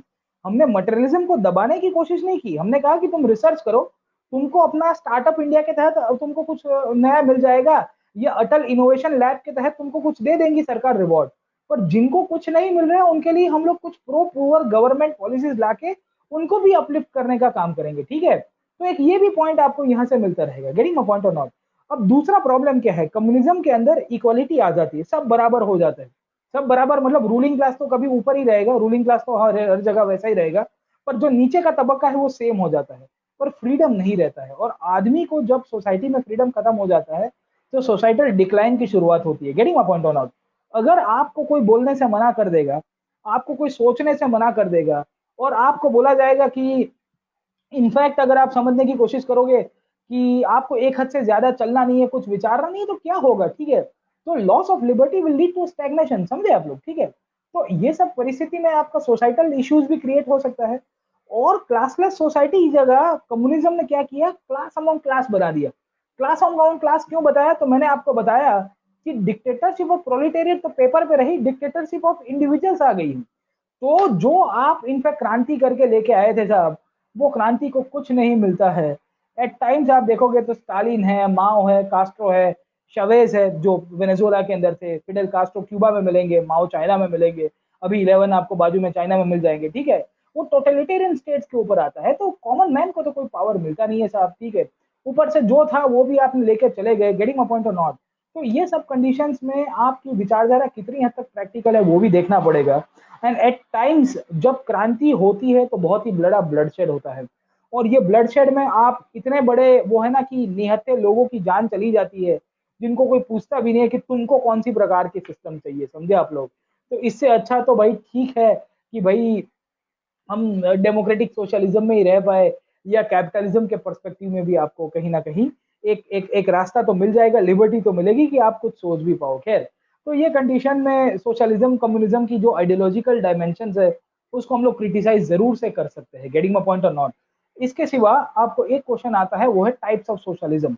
अब जनरली मुझे नहीं लगता कि वो यूपीएससी मेंस के अंदर वर्ल्ड हिस्ट्री में पूछेगा, क्योंकि उसने एक टॉपिक डाला है, socialism, capitalism, communism, their forms and effects on society. अब इफेक्ट्स ऑन सोसाइटी तो हम पढ़ते ही रहते हैं, फॉर्म्स हम लोग ये पढ़ रहे हैं जो अलग अलग मार्क्सिज्म है, या इनफैक्ट सोशल डेमोक्रेसी है, जो नेहरूवियन सोशलिज्म के रूप में भी माना गया है। खैर, अब ये क्या है, ठीक है, ये आइडियोलॉजीज है, आपको थोड़ा बहुत पता होना चाहिए। जैसे मैंने आपको बताया मार्क्सिस्ट सोशलिज्म, समझ में आया कि नहीं आया? तो मैंने आपको बताया मार्क्सिस्ट सोशलिज्म क्या है, it's a transition point between capitalism and communism. Communism जो है वो सबसे हाईएस्ट फॉर्म है जहां पे सब कुछ कंट्रोल सोसाइटी के हाथ में चला जाएगा।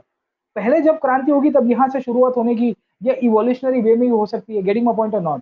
तो इस तरह से हम लोग कह सकते हैं कि एक स्टेट की जरूरत होगी जो प्रोलिटेरिएट को गाइड करेगा। The state will be guiding the proletariat in the first phase. Over a period of time the state will be withering away, only and only the proletariat will survive.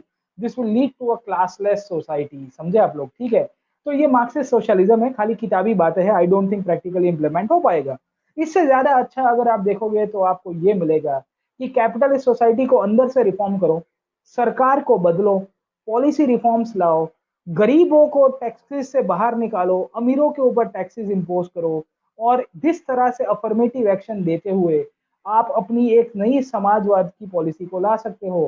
Fabian socialism, Nehruvian socialism, Ambedkarian socialism, ऐसे बहुत सारे point आपको मिल जाएंगे। ये socialist democracy के रूप में आपको मिलेंगे, ठीक है। तो ये ठीक है, ये अभी रेलेवेंट भी आपको मिलेगा। तीसरा आपको मार्केट सोशलिज्म मिलेगा। ये मार्केट सोशलिज्म भी आपको सोशल डेमोक्रेटिक के रूप में मिलेगा, क्योंकि इंडिया के अंदर भी आजकल हम लोग यही कर रहे हैं कि पब्लिक सेक्टर कंपनीज जो है उसको फ्री मार्केट के अंदर चलाया जाता है। Profit from the PSUs is distributed among the public and the social services. हम भी यही कर रहे हैं, getting my point or not.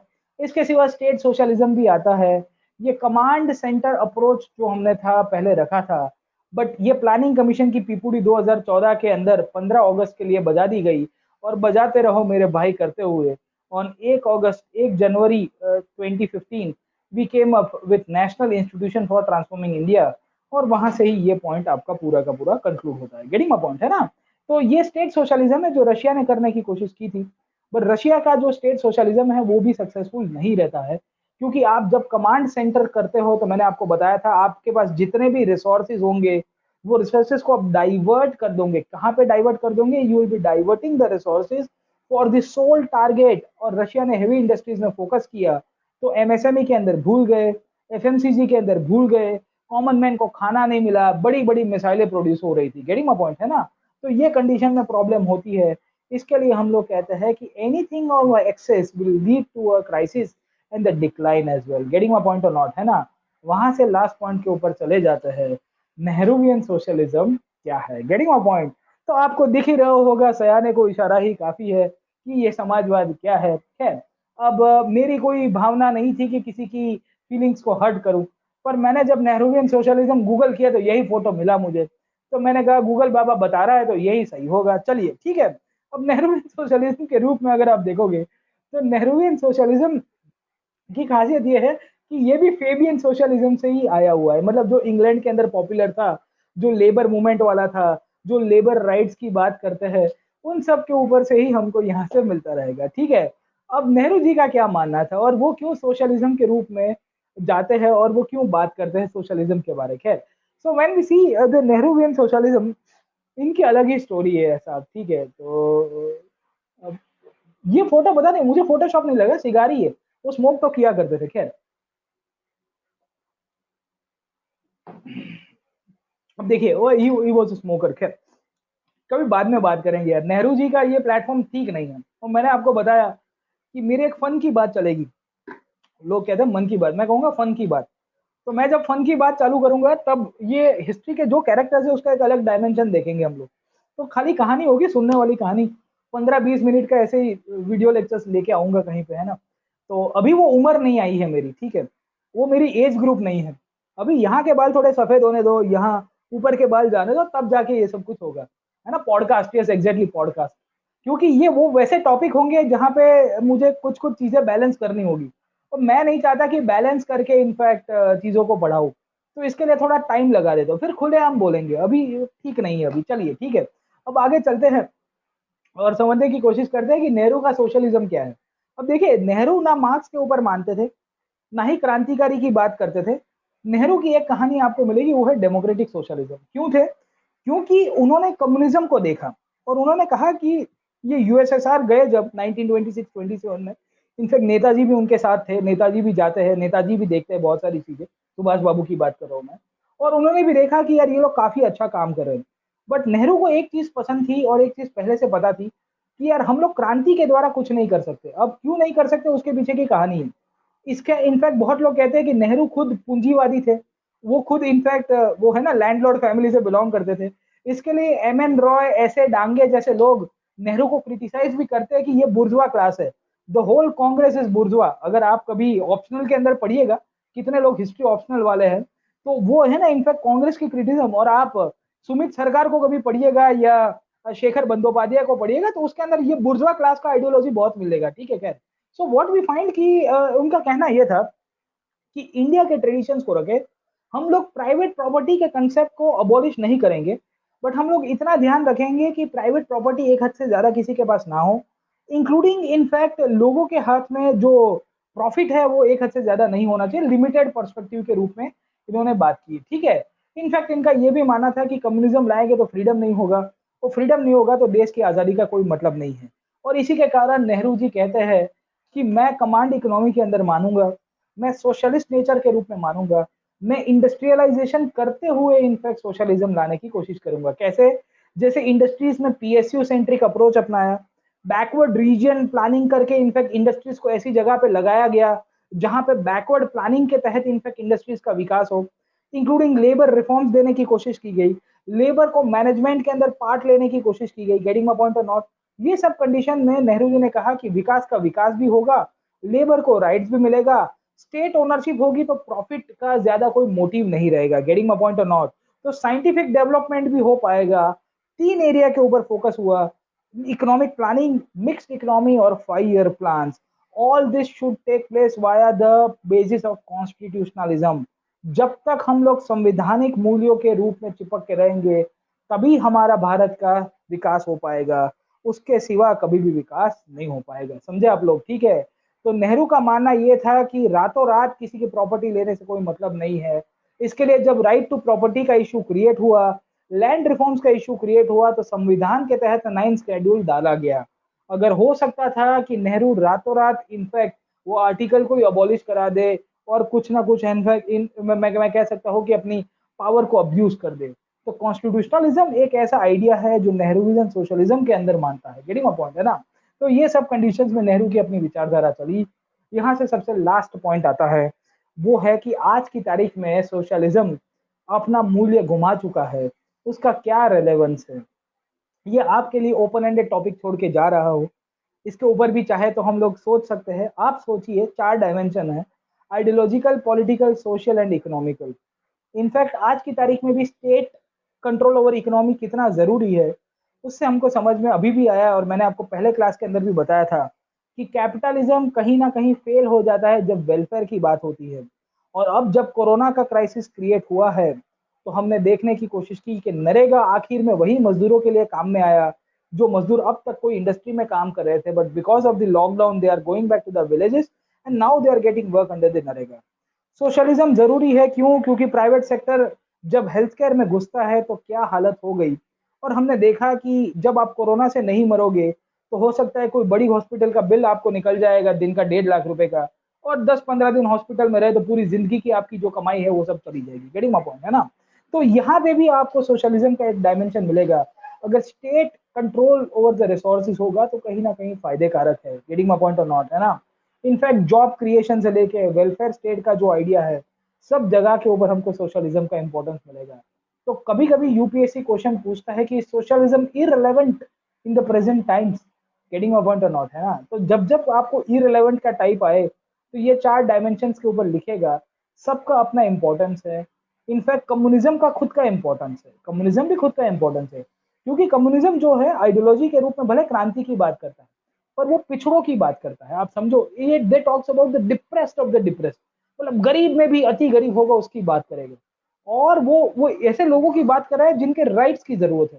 तो एक शासक के रूप में मैं कहीं पे बैठा हूँ और अगर मैं टोटलिटेरियन स्टेट को चलाता तो देर इज एवरी पॉसिबिलिटी कि मुझे गरीब लोगों के बारे में पता ही नहीं चलता। तो एटलीस्ट यूनिवर्सिटी, तो यूनिवर्सिटी के अंदर जब एक विचारधारा चलती रहती है तो वो कहती है कि भाई कुछ इसके ऊपर भी ध्यान दे दिया करो, ठीक है। बट वो इनफैक्ट जब एनार्किज्म की तरफ चले जाते हैं, कम्युनिस्ट लोग एट टाइम्स एनार्की की तरफ जाते हैं तो इश्यू क्रिएट होता है, और वो स्टेट को जब नेगेट करते हैं तो इश्यू क्रिएट होता है। तो your ideology should not be bigger than your state, your ideology should not be bigger than your country, your ideology should not be bigger than your people. Getting my point or not? है ना?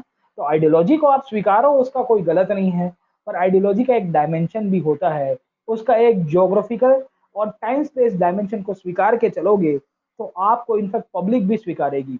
खैर आज की तारीख में left की तो हालत ऐसी हो गई है कि वो जेएनयू और केरला के सिवा कहीं और दिखती नहीं है। Getting my point or not? Left is only left in the JNU and the Kerala. वहां पे भी इनफैक्ट केरला में तो खैर, बट जेएनयू में तो आपको देखा ही है कि कैसे कन्फ्लिक्ट होते रहते हैं। खैर, तो ये आपकी 3 पॉइंट आपको यहाँ से मिलेंगे। अब किसी ने कहा कि सर ये लेफ्ट राइट का चक्कर क्या है, तो ये लेफ्ट राइट का चक्कर है फ्रांस से। तो फ्रांस में राजा हुआ करते थे, उनके बाजू में 2 चमचे बैठा करते थे। Getting my point or not? तो ये जो चमचे बैठा करते थे वो राजा को सलाह दिया करते थे, द किंग को एडवाइस देने का काम करते थे। यहाँ पे भी एडवाइजर थे, यहाँ पे भी एडवाइजर थे, ठीक है। अब राजा जब सलाह मांगता था तो ये लोग थे ना, ऐसी सलाह देते थे कि बात मत करो। और इन्होंने राजा को ऐसी सलाह दी और कहा कि उठा दो, फेंक दो, सब सिस्टम को तोड़ दो और नई सिस्टम लेके आओ। तो लेफ्ट हमेशा यही बात करता है, एनार्की, बोले उठा दो, फेंक दो सब कुछ, ठीक है, रेडिकल थॉट वाला है। Getting my point or not? जो राइट साइड के ऊपर बैठने वाले फोर्सेस थे, वो कहते थे कि let us go back to the old system, हमारी जो पुरानी परंपरा थी, हाँ, अनुशासन, कंजर्वेटिव था, इसके लिए कंजर्वेटिव विचारधारा है। Getting my point or not, है ना? तो इसके लिए हम लोग उसको राइटिस्ट कहते हैं ना, गेटिंग माय पॉइंट, दक्षिण पंथी कहते हैं हिंदी को, इसको हिंदी के अंदर राइटिस्ट को दक्षिण पंथी कहते हैं। Getting my point? तो ओल्ड पर्सपेक्टिव, कंजर्वेटिव, अपने कल्चर उसके ऊपर फोकस करेंगे, ठीक है। तो इसके लिए लेफ्ट राइट, और लेफ्ट राइट के चक्कर में आप कंट्री को भूल जाते हो, यही तो प्रॉब्लम है देश की। खैर, तो ये तो पॉइंट आपके 3 फिलोसफीज की हो गई, जहां से क्वेश्चन आपको पूछे जा सकते हैं, ठीक है। ये नियो राइटिस्ट, नियो लेफ्टिस्ट, मैंने बताया ना, ये लेफ्ट होता है। 2-3 साल यूपीएससी करोगे, 1 आध साल ह्यूमैनिटीज को पढ़ोगे, तो आपके अंदर फुल लेफ्ट आ जाएगा। फिर घर का ईएमआई भरने का टाइम आएगा तो ऑटोमेटिकली आप कैपिटलिज्म में चले जाओगे, ठीक है। ये लेफ्ट वाले बोलते तो है कि हम समाजवाद की बात करते हैं, पर जेब में मॉब ला का पेन रखेंगे। Getting my point or not, है ना? तो मॉब ला का पेन आप रख रहे हो और समाजवाद की बात कर रहे हो, इससे अच्छा तो मैं कैपिटलिस्ट फोर्सेस को ज्यादा वेलकम करूंगा। वो कहता है कि I like my, like no, Armani का मेरे को जूते पहने हुए मुझे अच्छे लग रहे हैं, डॉल्चे एंड गबाना का मैंने टी शर्ट पहना, मुझे अच्छा लग रहा है, ठीक है। That's all right, okay, that's absolutely all right, okay. आप कह रहे हो ना भाई, समाजवादी बोल के इनफैक्ट कुछ और तो नहीं कर रहे हो, खैर, हिपोक्रेसी होती रहती है, खैर, चलेगा। तो ये पॉइंट आपको समझ में आ गया कि क्या क्या चीजें थी। यहाँ से इतने प्रकार के क्वेश्चंस पढ़ेंगे कैपिटलिज्म, कम्युनिज्म और सोशलिज्म के अंदर, ठीक है। तो इतना पॉइंट आपको समझ में आया कि क्या क्या चीजें चल रही है। हम यहाँ से थोड़ा आगे चलते हैं, अब गांधी के ऊपर डिस्कस करते हैं, चलिए। अब देखिए, मैं आपको थोड़ा बहुत गांधी के ऊपर लेके जाता हूँ। Let me take you to the case of Gandhi. Gandhi और मार्क्स, अभी 15-1 मिनट बाकी है, आज हम लोग 11:30 को एग्जैक्ट खत्म कर देंगे। अब देखिए, गांधी और मार्क्स के ऊपर थोड़ा बहुत डिस्कस करते हैं। आई थॉट कि कॉलोनाइजेशन और वो सब कराना है, बट अभी टाइम है हमारे पास, कोई बात नहीं। देखिए, हम लोग गांधी की बात करेंगे और मार्क्स की बात करेंगे। गांधी और मार्क्स दोनों, इनफेक्ट, ओके, चलो सारी भाषा में आपको बताता हूँ। गांधी और मार्क्स दोनों कहते हैं कि समाज में 2 वर्ग है, हैव और have not. Getting my point or not? दोनों कहते हैं हैव और हैव नॉट। अब प्रश्न ये हो रहा था, दोनों ने कबूला है कि ये हैव है, ये इसका एक्सप्लॉइटेशन कर रहा है, इसमें भी कोई दो मत नहीं है। Gandhi also accepted, Marx also accepted, the exploitation has been done by the have not people, by the have classes. और नाउ द इशू वाज कि मार्क्स ने इसका सॉल्यूशन क्या दिया। मार्क्स ने ये बात की कि भाई साहब, अगर तुमको हैव और हैव नॉट के बीच में इशू सॉल्व करना है तो आपको क्रांति कर देनी पड़ेगी, और जिस दिन रिवॉल्यूशन करोगे उसके बाद प्रोलिटेरिएट का पावर आ जाएगा, सर्वहारा की शक्ति आएगी। ये प्रोलिटेरिएट को गाइड करने के लिए एक स्टेट होगा। समझ में आया कि नहीं आया? इस तरह से एक सिस्टम बनेगी। Getting a point? एक स्टेट आएगा जहां लोगों को पावर दिया जाएगा। Over a period of time, जैसे समय आगे जाएगा, स्टेट चला जाएगा, स्टेट आगे चला जाएगा, फाइनली प्रोलिटेरिएट अकेला ही बचेगा। तो फाइनली आपका कम्युनिज्म एक्सट्रीम फॉर्म के अंदर एस्टैब्लिश हो जाएगा। ये कम्युनिज्म हो गया। Getting a point? तो सोशलिज्म एज अ मीन्स हो गई। तो अभी किसी ने कहा था कि भाई ये क्या है। अब स्टेट के रूप में गांधी क्या कहते हैं? गांधी कहते हैं state is a necessary evil. याद रखेगा, स्टेट को एट टाइम्स पॉलिटिकल थिंकर्स के अंदर भी कहा गया है, state is a necessary evil. अब क्यों कहते हैं गांधी आज की तारीख में? तो गांधी कहते हैं कि भाई अभी टेम्पररी, अभी जरूरी है, वो भी अराजकवादी है। और उनका ये कहना ये है मूलभूत रूप से, ये हैव और हैव नॉट का जो पर्सपेक्टिव है, हैव और हैव नॉट का जो पर्सपेक्टिव है, उसको कैसे सॉल्व किया जाएगा। तो गांधी ने कहा कि ये जो हैव क्लास है, जिसे हम लोग कहते हैं ओनर क्लास, और उसके नीचे आता है worker class. Getting my point or not? ये ओनर वर्कर का एक्सप्लॉइट करता रहेगा, ये संसार का नियम है। बड़ा छोटे को दबाता है, ये संसार का नियम है। बड़ी मछली छोटी मछली को खाती है। दिस इज द, वो है ना डार्विन्स थियरी, वो है ना वही फिटेस्ट वाली थियरी, कोई दो मत नहीं। अब प्रश्न ये हो रहा है कि गांधी ने इसका सॉल्यूशन क्या दिया। इसने कहा कि owner should not give salary and the wages to the workers, instead the worker should be made the trustee as a part of the ownership. समझ में आ रहा है कि नहीं है? Owners should be made the trustee and the worker should also be made the trustees. मतलब क्या है साहब? मजदूर को अपनी इंडस्ट्रीज की माली के अंदर इनका कहीं ना कहीं ट्रस्टी बना दो। अब आप जब ट्रस्टी बनाओगे तो the workers will also feel I have a share in the industry. तो ये जो एलियनेशन का कंसेप्ट था ना, मार्क्स ने क्यों कहा क्रांति होगी? मार्क्स ने क्रांति इसके लिए कहा क्योंकि the workers feel they are alienated from the work. ये मोनोटोनस हो गया है, उनका कोई राइट्स ही नहीं है। यहां तो प्रतीक नायक खुद शेयर होल्डर है जहां पे काम कर रहा है। तो प्रतीक नायक को लग रहा है कि no, I am also the owner, my company का मालिक भी मैं हूं मैं भाई, ठीक है।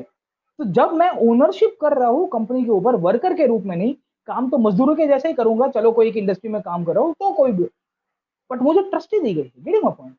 तो जब ट्रस्टीशिप का कंसेप्ट आता है तो उसके कारण फायदा क्या होगा, getting my point or not. तो उसके कारण क्या होगा कि आपके बीच में जो खाई है ना वो कम हो जाएगी, समझे कि नहीं समझे। प्रॉब्लम ये वो था कि लेफ्टिस्ट ने गांधी को भी क्रिटिसाइज किया और कहा कि फिर भी ओनर के पास ही कंट्रोल रहेगा, कंट्रोल तो इवेंचुअली ओनर के पास ही रहेगा घुमा फिरा के, getting my point or not. Exploitation feel नहीं होगा, पर आप 1% का या आधे परसेंट का ट्रस्टी दे बना दोगे तो क्या फर्क पड़ेगा, थोड़े बहुत शेयर दे दोगे तो eventually the board of control और the board of management will be still with the owners only, जिसके पास ज्यादा शेयर होंगे। शेयर होल्डर को कितना, आप एक शेयर दे दिया आपने मजदूर को, आज की तारीख में I own 10 shares in Reliance Industries, तो क्या मैं रिलायंस का मालिक बन गया बे, हाँ, getting my point or not. तो अगर मैं रिलायंस में काम भी कर रहा हूँ और मैं मेरे पास रिलायंस के 10 शेयर है, आई am not the owner of the Reliance. तो ये तो ट्रस्टी में भी यही लॉलीपॉप का ही कंसेप्ट है, getting my point or not. तो इसके लिए गांधी कहते हैं कि भाई देखो, इसमें अगर आपको सॉल्यूशन लाना हो तो हम लोग क्या कह सकते हैं कि ये जो ओनर और वर्कर्स है इनको ट्रस्टीशिप के तहत जाना पड़ेगा और ओनर्स को अपने राइट्स वर्कर्स को देने पड़ेंगे, getting my point or not.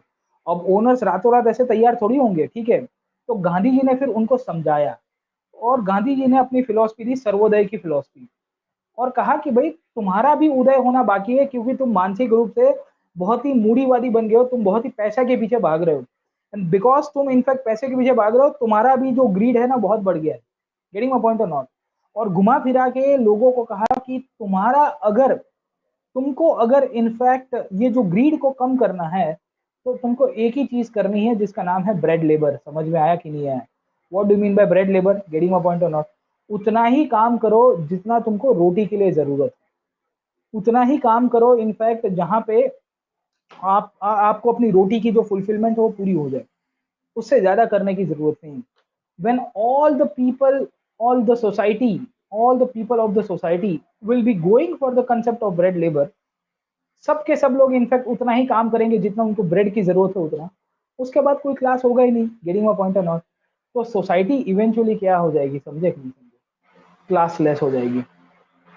और जब क्लासलेस सोसाइटी हो जाएगी तो स्टेट की जरूरत होगी नहीं होगी, तो हैंस स्टेटलेस हो जाएगी। तो ये तो मार्क्स ने भी कहा था, hence LHS equals to RHS, getting my point, hence proved, समझे कि नहीं समझे। आखिर में इंजीनियरिंग हो तो फिर मैं प्रूव तो कर दूंगा कैसे भी करके, ठीक है। तो मार्क्स जो कहता है वो इवेंचुअली, अब गांधी का डेवलपमेंट मॉडल किसी ने पूछा है तो मार्क्स ने भी कहा था कि भाई डेवलपमेंट मॉडल के अंदर प्रॉब्लम है। गांधी भी क्रिटिसाइज करता है, गांधी मॉडर्न इंडस्ट्रीज को एक्सेप्ट करता है, वो कहता है no, modern industries will create more crisis in the society. हमको क्या करना चाहिए, विलेज इकोनॉमी की तरफ जाना चाहिए, विलेज सस्टेनेबल डेवलपमेंट करना चाहिए, कॉटेज एंड खादी इंडस्ट्रीज की तरफ जाना चाहिए अगर करना भी है, और पॉलिटिकल पावर के रूप में क्या करना चाहिए, डिसेंट्रलाइजेशन करना चाहिए।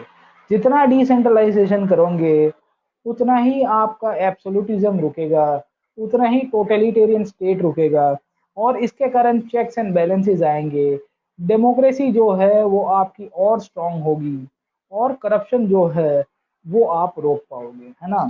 Power corrupts, absolute power corrupts absolutely. when you give so much power to the ground level authorities, this will create checks and balance in the system, and over a period of time the true case of democracy will be established all over the society। समझे आप लोग, ठीक है। Whereas marks कहता था कि कुछ लोगों को क्रांति करने के बाद जब एक नया सर्वहारा का राज्य बनेगा जो सोसाइटी को चलाएगा, कंट्रोल करेगा, उनको पावर थोड़ा बहुत देगा। इसी के तहत आप लेनिन ने पावर कैप्चर कर दिया, स्टालिन ने पावर कैप्चर कर दिया, माओ ने भी पावर कैप्चर कर दिया। जब चाइना में क्रांति हुई, और चाइना में क्रांति होने के बाद, अब मैं आपको थोड़ा बहुत चाइनीज कम्युनिज्म के ऊपर लेके जा रहा हूँ। चाइना में क्रांति हुई, और चाइना में क्रांति होने के बाद जब माओ को किसी ने पूछा कि सर अब क्रांति हो गई है, हमने CPC communist party of China ने स्टेट बना लिया है 1949 के अंदर, अब क्या करें, हम लोग किस हिसाब से पॉलिटिकल सेटअप बनाएंगे। तो माओ ने कहा कि जो ऊपर की अथॉरिटी है वहां पे तो सीपीसी ही रहना चाहिए, और सीपीसी की सबसे मूलभूत बॉडी है पोलिट ब्यूरो, हमेशा कोई भी कम्युनिस्ट पार्टी की रहती है, उनमें से ही आपके इनफैक्ट लोग पावर के ऊपर आएंगे। जो 8 लोग होते हैं उनमें से एक बंदा इसका जनरल सेक्रेटरी होता है, वही जनरल सेक्रेटरी इवेंचुअली इनका प्रेसिडेंट भी बनेगा।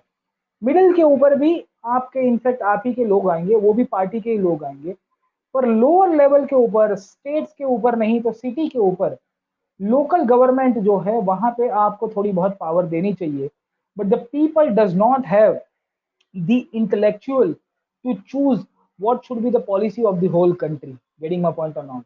मार्क्स का ये मानना था कि नीचे के लेवल के ऊपर जो लोग वोटिंग करने आएंगे उनको क्या पता होगा कि फॉरेन पॉलिसी कैसे चलेगी, उनको क्या पता होगा कि किस तरह से डिप्लोमेटिक मूव्स लिए जाते हैं, उनको क्या पता होगा कि भाई इनफैक्ट इंटरनेशनल रिलेशंस और कंट्री को कैसे चलाया जा सकता है। और अगर लोकल लेवल के ऊपर तुमने पावर दे दिए to choose the prime minister, president and the MPs, तो हो सकता है कि हमारी जो जनरल असेंबली है, हमारी जो नेशनल असेंबली है, वहां पे डकैत, एक से एक गुंडे बदमाश लोग बैठ जाएंगे, समझे?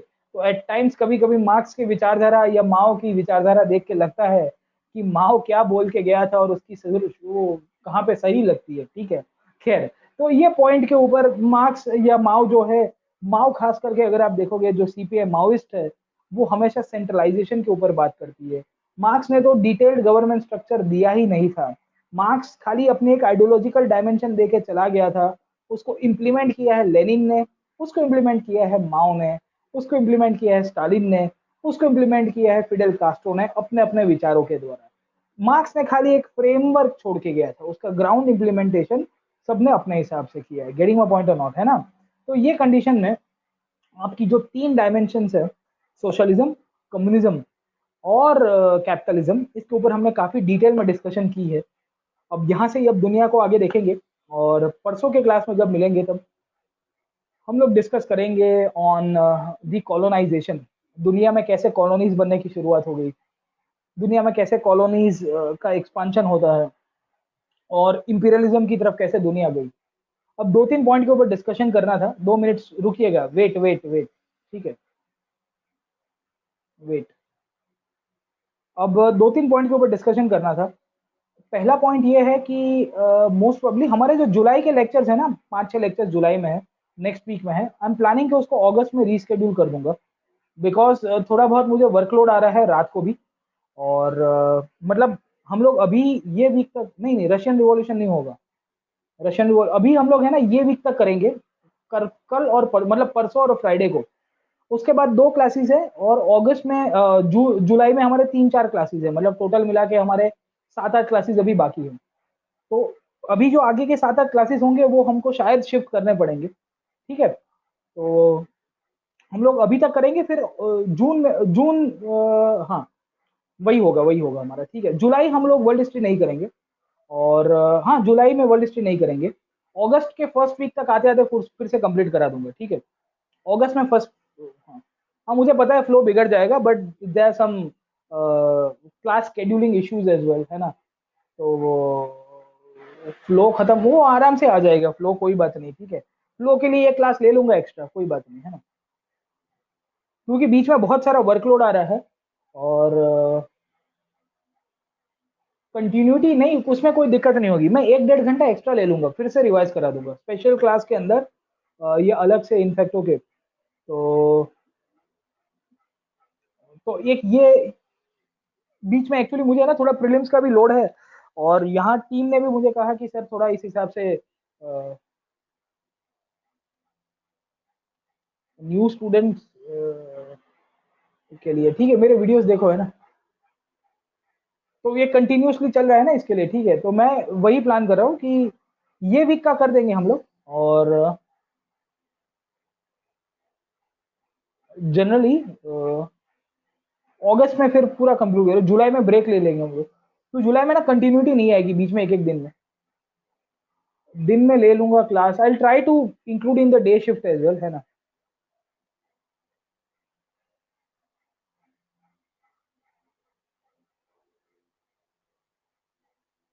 Thank you. आपके जो भी आप लोग मेरे कोर्सेज के अंदर, है ना? नहीं, डे में भी ज़्यादा लोड हो जाएगा मुझे एक्चुअली। 6 बजे का, 6 से 8:30 का क्लास रहता है। और टाइमिंग तो यही रहेगा, अगस्त में फिर यही कर देंगे अपन।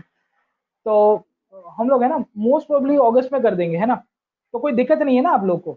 आपको इसके लिए पूछ रहा हूँ, देखो आप ऐसे तो पूछूंगा ना पूछूंगा एक ही है। बट एटलीस्ट अगस्त के 1 से 10 तारीख के बीच में मॉडर्न का तो रेगुलर चलेगा, मॉडर्न का तो रेगुलर चलेगा। वर्ल्ड हिस्ट्री के करीबन नेक्स्ट वीक में हमारे क्लासेस है, रुको मैं देख के बता देता हूँ आपको। नेक्स्ट वीक में we have got 2 classes as far as I remember, 1 या 2 क्लास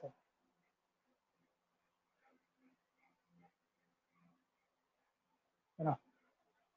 हाँ, 26 तारीख को मेरा वर्कशॉप भी है, और वर्कशॉप में हाउ टू प्रिपेयर एंड उसके ऊपर सब स्ट्रेटजी के ऊपर है, थोड़ा बहुत उसके ऊपर डिस्कस करूंगा। हाँ, 6 क्लासेस जुलाई में है ना, तो 6 7 7 एक क्लासेस है मेरे, 7 8 क्लासेस, वो सब अगस्त में कर देंगे, है ना। 24 26 29 है। हाँ, यस यस यस, मैं क्या करूंगा, 26 तक ले लूंगा, फिर 29 से what I will do is, चलिए मैं आपको कल अपडेट दे देता हूँ, tomorrow I will give you an update, okay. तो जुलाई में नहीं हो पा रहा है, और अभी जून एंड में भी यही प्रॉब्लम हो रहा है कंटिन्यूस इसके तरह। हाँ, अगस्त में पूरा 1 वीक में ही हो जाएगा, मतलब 1 से लेके 10 तारीख के बीच में, और उसमें थोड़ा ज़्यादा भी करा पाऊँगा मैं। ओके, जुलाई में थोड़े कितने क्लासेस हैं हमारे? Let me see how many class I have got in जुलाई।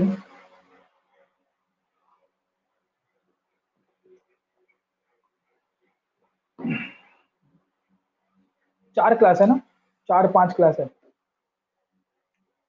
चलिए मैं देख लेता हूँ एक बार, है ना। तो हाँ, मतलब ये इम्पीरियलिज्म तक करा दूँगा मैं, वही प्लान कर रहा हूँ। और इम्पीरियलिज्म को जैसे ही कवर कराऊँगा, उसके बाद फिर जो वर्ल्ड वॉर वाला जो टॉपिक है ना, वहाँ से अगस्त में ले लूँगा मैं। वैसे ही करूँगा, है ना। इम्पीरियलिज्म तक है, क्योंकि 19th सेंचुरी हम लोग कवर कर देंगे। 20th सेंचुरी वाला जो टॉपिक है, वो हम लोग फिर अगस्त में करेंगे। अगस्त में मैं क्या करूँगा, कुछ-कुछ स्पेशल क्लास में ले लूँगा, कुछ-कुछ इसमें कवर कर दूँगा, तो क्या मुझे टाइम मिल जाएगा। एक्चुअली अभी ये हो रहा है, मैं आपको समझाता हूँ। क्लास मैंने डिज़ाइन किए थे with respect to the thematic version, और अभी मैं थोड़ा डिटेल में चला गया हूँ। अब मैं काफ़ी डिटेल में गया हूँ, तो मुझे लग रहा है कि अभी डिटेल में ही कराऊँ, समझे कि नहीं समझे? तो मैं अभी करा रहा हूँ, तो मुझे लग रहा है कि और थोड़ा करा देता हूँ, ठीक है? तो वो थीमेटिक से थोड़ा और डिटेल गए, गेटिंग माय पॉइंट? तो अगस्त की फर्स्ट वीक तक या मिड अगस्त तक आते-आते हम लोग कंप्लीट करा देंगे, है ना? तो क्या पूरा पूरा एक थीमेटिक, और इसमें ये है कि बिकॉज़ आई एम ये मैं ऑफलाइन में मेरे फुर्सत में कराता रहता हूँ। पर जो ऑनलाइन में होता है उसमें क्या है, वो थोड़ा स्ट्रक्चरिंग में आगे पीछे हो जाता है, गेटिंग माय पॉइंट, है ना। तो इसके लिए मैं क्या अगस्त में फिर 7-8 क्लासेस अभी के जो शिफ्ट करूंगा वो कर दूंगा, एंड अदर देन दैट जो होंगे वो मैं मोस्ट प्रोबब्ली स्पेशल क्लास में कवर करा दूंगा, है ना। तो वो ज़्यादा जस्टिफाई भी करेगा, तो वरना तो क्या होगा, फासम फास करना पड़ेगा, और फिर फासम फास करूंगा तो मज़ा नहीं आएगा, गेटिंग माय पॉइंट। और वर्ल्ड हिस्ट्री के लिए टाइम भी है ना हमारे पास, ठीक है। तो व्हाट वी विल डू, हम लोग है ना, हाँ टाइम रात का ही रखेंगे, यही 1.5-2 घंटे के सेशंस करते रहेंगे, क्योंकि ये तो रीस्केड।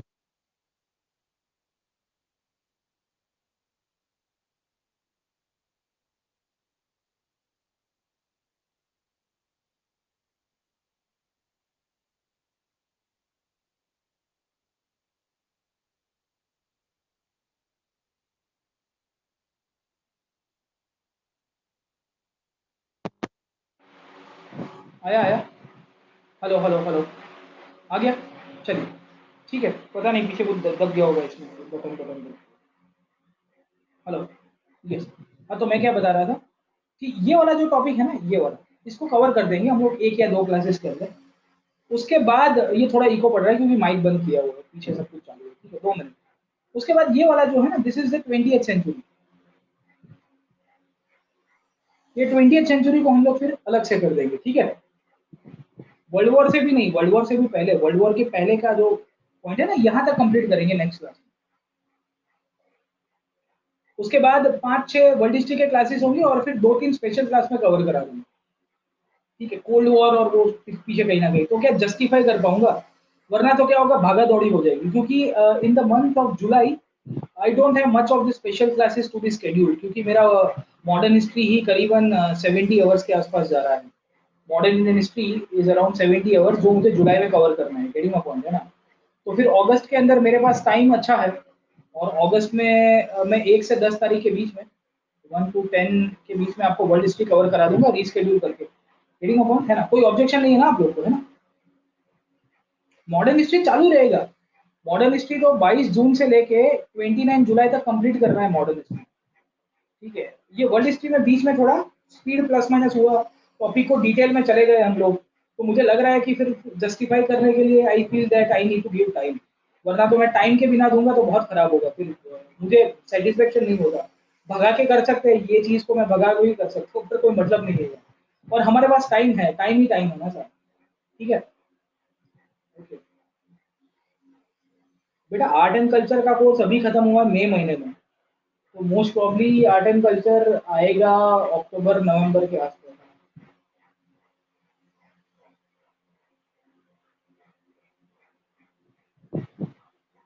इंडियन फ्रीडम स्ट्रगल में कोई सोसाइटी नहीं थी, ना सोशलिस्ट थी ना कम्युनिस्ट। इंडियन फ्रीडम स्ट्रगल में नेशनलिस्ट सोसाइटी हुआ करती है।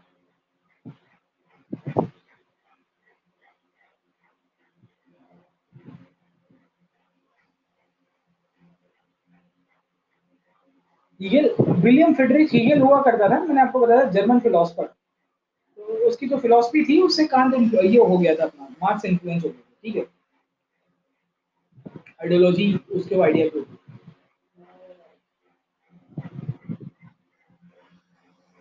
सीपीआई मार्क्सिस्ट लेनिनिस्ट, हाँ यार, इनकी आइडियोलॉजी चेंज होती रहती है, एवरी 4-5 मंथ्स ये अपनी आइडियोलॉजी को चेंज करते रहेंगे। ठीक है, इनका हिस्ट्री देखोगा। ठीक है, what is the difference between, देखो, सोशल डेमोक्रेटिक सोशलिज्म, ये मैं कहूँगा एक फॉर्म है। Socialism is the original ideology,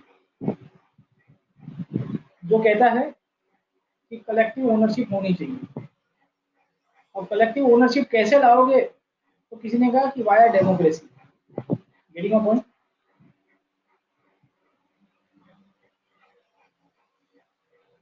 means differ and is same, जैसे what is the difference between socialism and democratic socialism.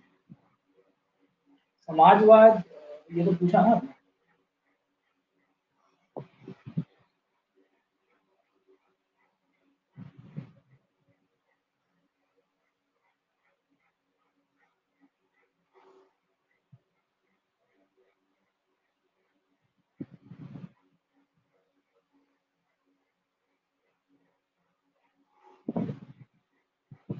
ये तो पूछ लिया।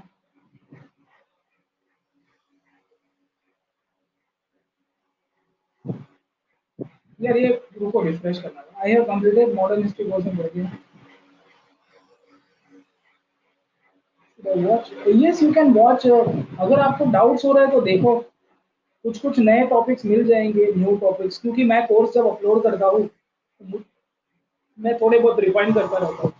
ठीक है, गेटिंग अ पॉइंट।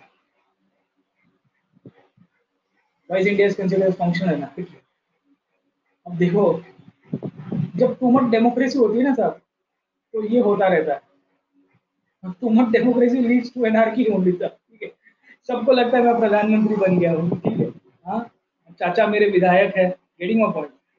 तो सबके चाचा विधायक होंगे, हाँ, जान रहा है मेरा बाप कौन है बे? हाँ?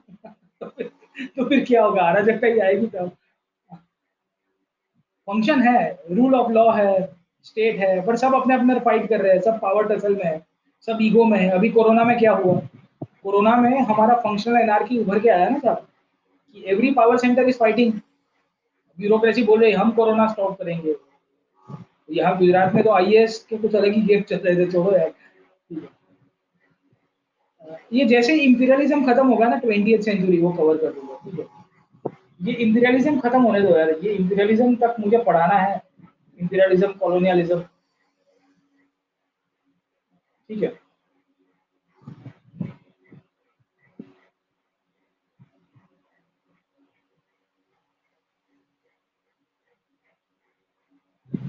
वैसे Indian political system is currently divided in 3 parts, right, liberal, left. अगर आप लक्ष्मीकांत पढ़ा के देखोगे तो उसमें तो बहुत सारी फिलोसफी दी है, सेंटर राइट, सेंटर लेफ्ट। ठीक है, Indian politism is based on the opportunism, I would say. क्योंकि आज कोई एक बंदा एक्स पार्टी से एमएलए है, फिर पता नहीं उसका रातों रात हृदय परिवर्तन होता है, हृदय परिवर्तन होता है ना, और रात को उसको लग रहा है मुझे पब्लिक की सेवा करनी है, फिर वो वाई पार्टी का एमएलए बन जाएगा, ठीक है। वो डिफेक्ट कर देगा, डिफेक्ट करने के बाद सरकार गिर जाएगी, फिर बाई इलेक्शंस होंगे जैसे अभी एमपी में हुए, या अभी कहाँ पे हुए, मेरा कर्नाटका में हुए, ठीक है। तो ये अपॉर्चुनिज्म के ऊपर, ये लेफ्ट राइट चलता ही नहीं इंडिया में, ठीक है। ठीक है, समझ में आ गया।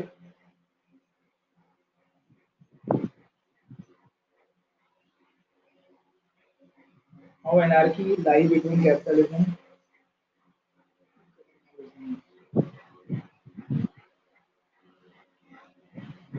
बहुत लंबी कहानी है। एनार्की का मतलब क्या होता है? अराजकता।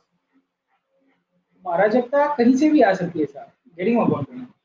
कैपिटलिज्म पब्लिक प्राइवेट ओनरशिप की बात करता है, कम्युनलिज्म जो है वो पब्लिक ओनरशिप की बात करता है। ये कह रहा है कि ना प्राइवेट होगा ना पब्लिक होगी, ये कुछ भी हो सकता है, किसी की भी ओनरशिप नहीं, no one's ownership. Getting my point, ये एनार्की होगी।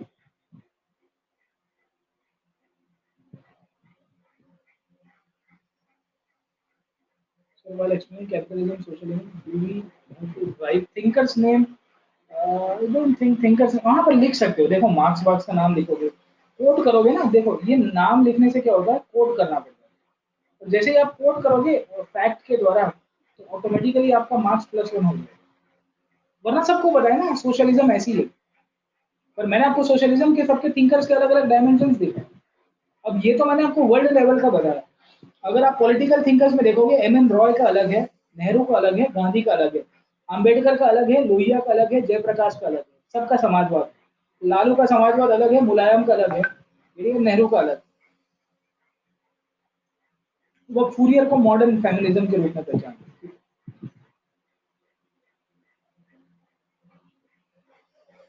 Rightist is totally capitalistic mindset. I don't think rightist totally capitalistic है, बट होता है क्योंकि हमारा राइट ऐसा है कि हम लोग पहले मालदार थे, ऐसा मानना है।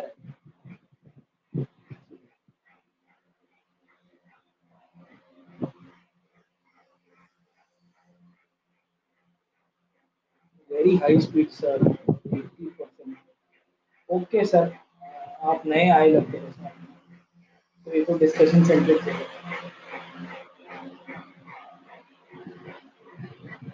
नो बेटा, मॉडर्न इंडियन हिस्ट्री का तो हमारा 6 to 8:30 का बैच है, क्योंकि वो बैच है तो उसमें बहुत सारे स्टूडेंट्स आते हैं, it's part of the batch, ठीक है। मॉडर्न इंडियन हिस्ट्री तो वो 22 जून से लेके, उसमें no change in the time table.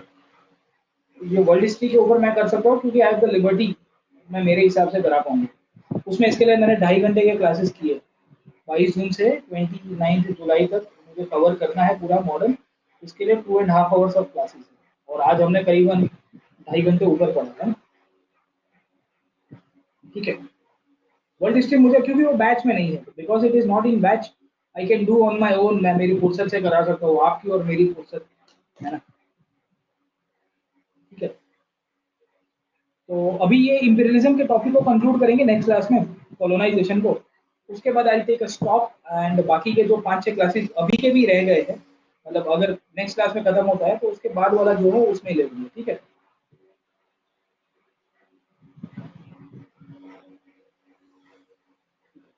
तो आई अपडेट यू, मैं आपको अपडेट दे दूंगा, ठीक है। चलिए बेटा, एंड लास्ट क्वेश्चन, उसके बाद ब्रेक लेते हैं।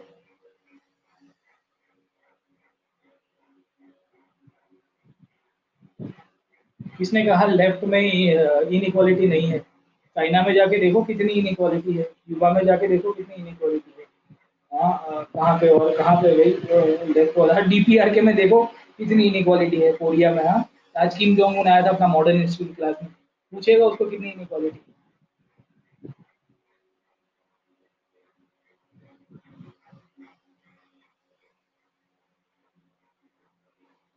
आई try to think about this, क्योंकि अभी क्या होगा कि अगर if I stick to the schedule, so the big problem will be, I वो ऐसे भी टाइम पे तो हम लोग ऐसे एक्स्ट्रा तो करना ही है।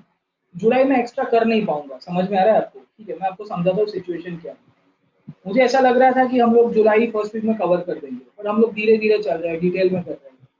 और जुलाई में पूरा 70 प्लस आवर्स मेरा मॉडर्न हिस्ट्री में जा रहा है, गेटिंग अपॉइंट। तो because I am giving many hours in the modern and history, और उसमें भी, और फिर वो प्रीलिम्स एंड और बैच में है तो उसमें बच्चे भी ज़्यादा आते हैं, ठीक है। और प्लान ऐसे ही किया था कि वर्ल्ड हिस्ट्री खत्म हो गई फिर मॉडर्न में शिफ्ट हो जाऊंगा, बट अभी मॉडर्न के ऊपर ज़्यादा, उसके ऊपर वर्कलोड भी ज़्यादा है, ठीक है। और वर्ल्ड हमने काफ़ी कवर किया है, तो 20th सेंचुरी तक हम लोग कवर कर देंगे।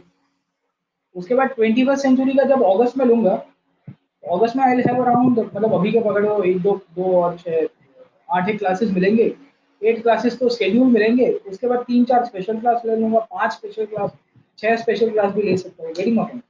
वो मेरी लिबर्टी रहेगी अगस्त में, समझे। तो क्या होगा कि एक फॉर्मेट बन जाएगा, और फॉर्मेट बनेगा तो एक एक स्ट्रक्चर वे के अंदर तैयारी करा पाऊंगा।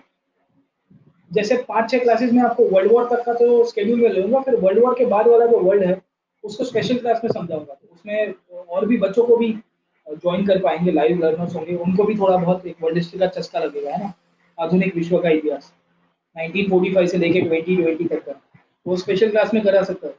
तो वो अगस्त में मैं करा पाऊंगा, तो वो क्या, मेरा फ्लो भी, तो मेरा भी फ्लो रहेगा, गेटिंग माय पॉइंट, समझे। इसके लिए कराना है, वरना तो इवन आई फील बैड कि बीच में ब्रेक करेंगे तो फिर, और फिर मुझे क्या टीम बोल रही है कि सर इस हिसाब से कोऑर्डिनेट करोगे तो ज़्यादा ठीक रहेगा। तो मैंने कहा कि अगर ब्रेक कर रहे हैं ऐसे तो 20th सेंचुरी तक कर देंगे, तो हमारी लीनियरिटी रहती है, और फिर वहाँ से वो निकालेंगे जब गाड़ी को टेक ओवर करेंगे वापस, गेटिंग अपॉइंट, ठीक है। क्योंकि ये 2020 वाला है ना जो बैच है अभी, उसको इसके लिए वो प्रायोरिटी में थोड़ा दे रहे हैं हम लोग। तो वो प्रीलिम्स सेंट्रिक, और आपको प्रीलिम्स का करोगे तो भी आपको ठीक रहेगा। और वर्ल्ड हिस्ट्री क्या अपनी फुर्सत से होता रहेगा ना, वो तो अक्टूबर में पीटी है, मेंस जनवरी में, तो आराम से तब तक आप रिवाइज भी कर पाओगे, ठीक है बेटा। आपको और कोई इश्यू है, और कोई भी इश्यू है तो मुझे टेलीग्राम पे मैसेज भेजिएगा। मेरा टेलीग्राम का आईडी है ना सबके पास, मेरा आईडी क्या है मैं देख लेता हूँ, @प्रतीक नायक मेरा टेलीग्राम का आईडी है, ये मेरा पर्सनल आईडी है। If you got any problem please message me, I try to work on, okay. ये मेरा टेलीग्राम का आईडी है, ये पर्सनल आईडी है, ठीक है। मुझे मैसेज भेजिएगा, मैं अभी फ़ोन खोल के देख रहा हूँ, क्योंकि मैं यार ये टेक्नोलॉजी से थोड़ा दूर भागने वाला बंदा हूँ। चलो बहुत सारे मैसेज आए हुए हैं, I will conclude the class today, ठीक है। और कल हम लोग मॉडर्न हिस्ट्री में मिलेंगे कल, ठीक है, चलो।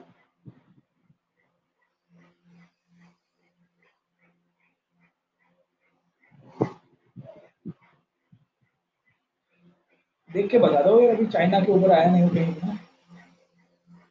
चलिए bye, good night, and I will see you tomorrow for modern, okay. और परसों, परसों का हमारा चलेगा ही क्लास, हाँ। इंपीरियलिज्म को कवर करके जाएंगे, उसके बाद वर्ल्ड वॉर से, वर्ल्ड वॉर से जो टॉपिक है वो आगे देखेंगे, वेस्टर्न रिवॉल्यूशन। चलो बाय, टेक केयर।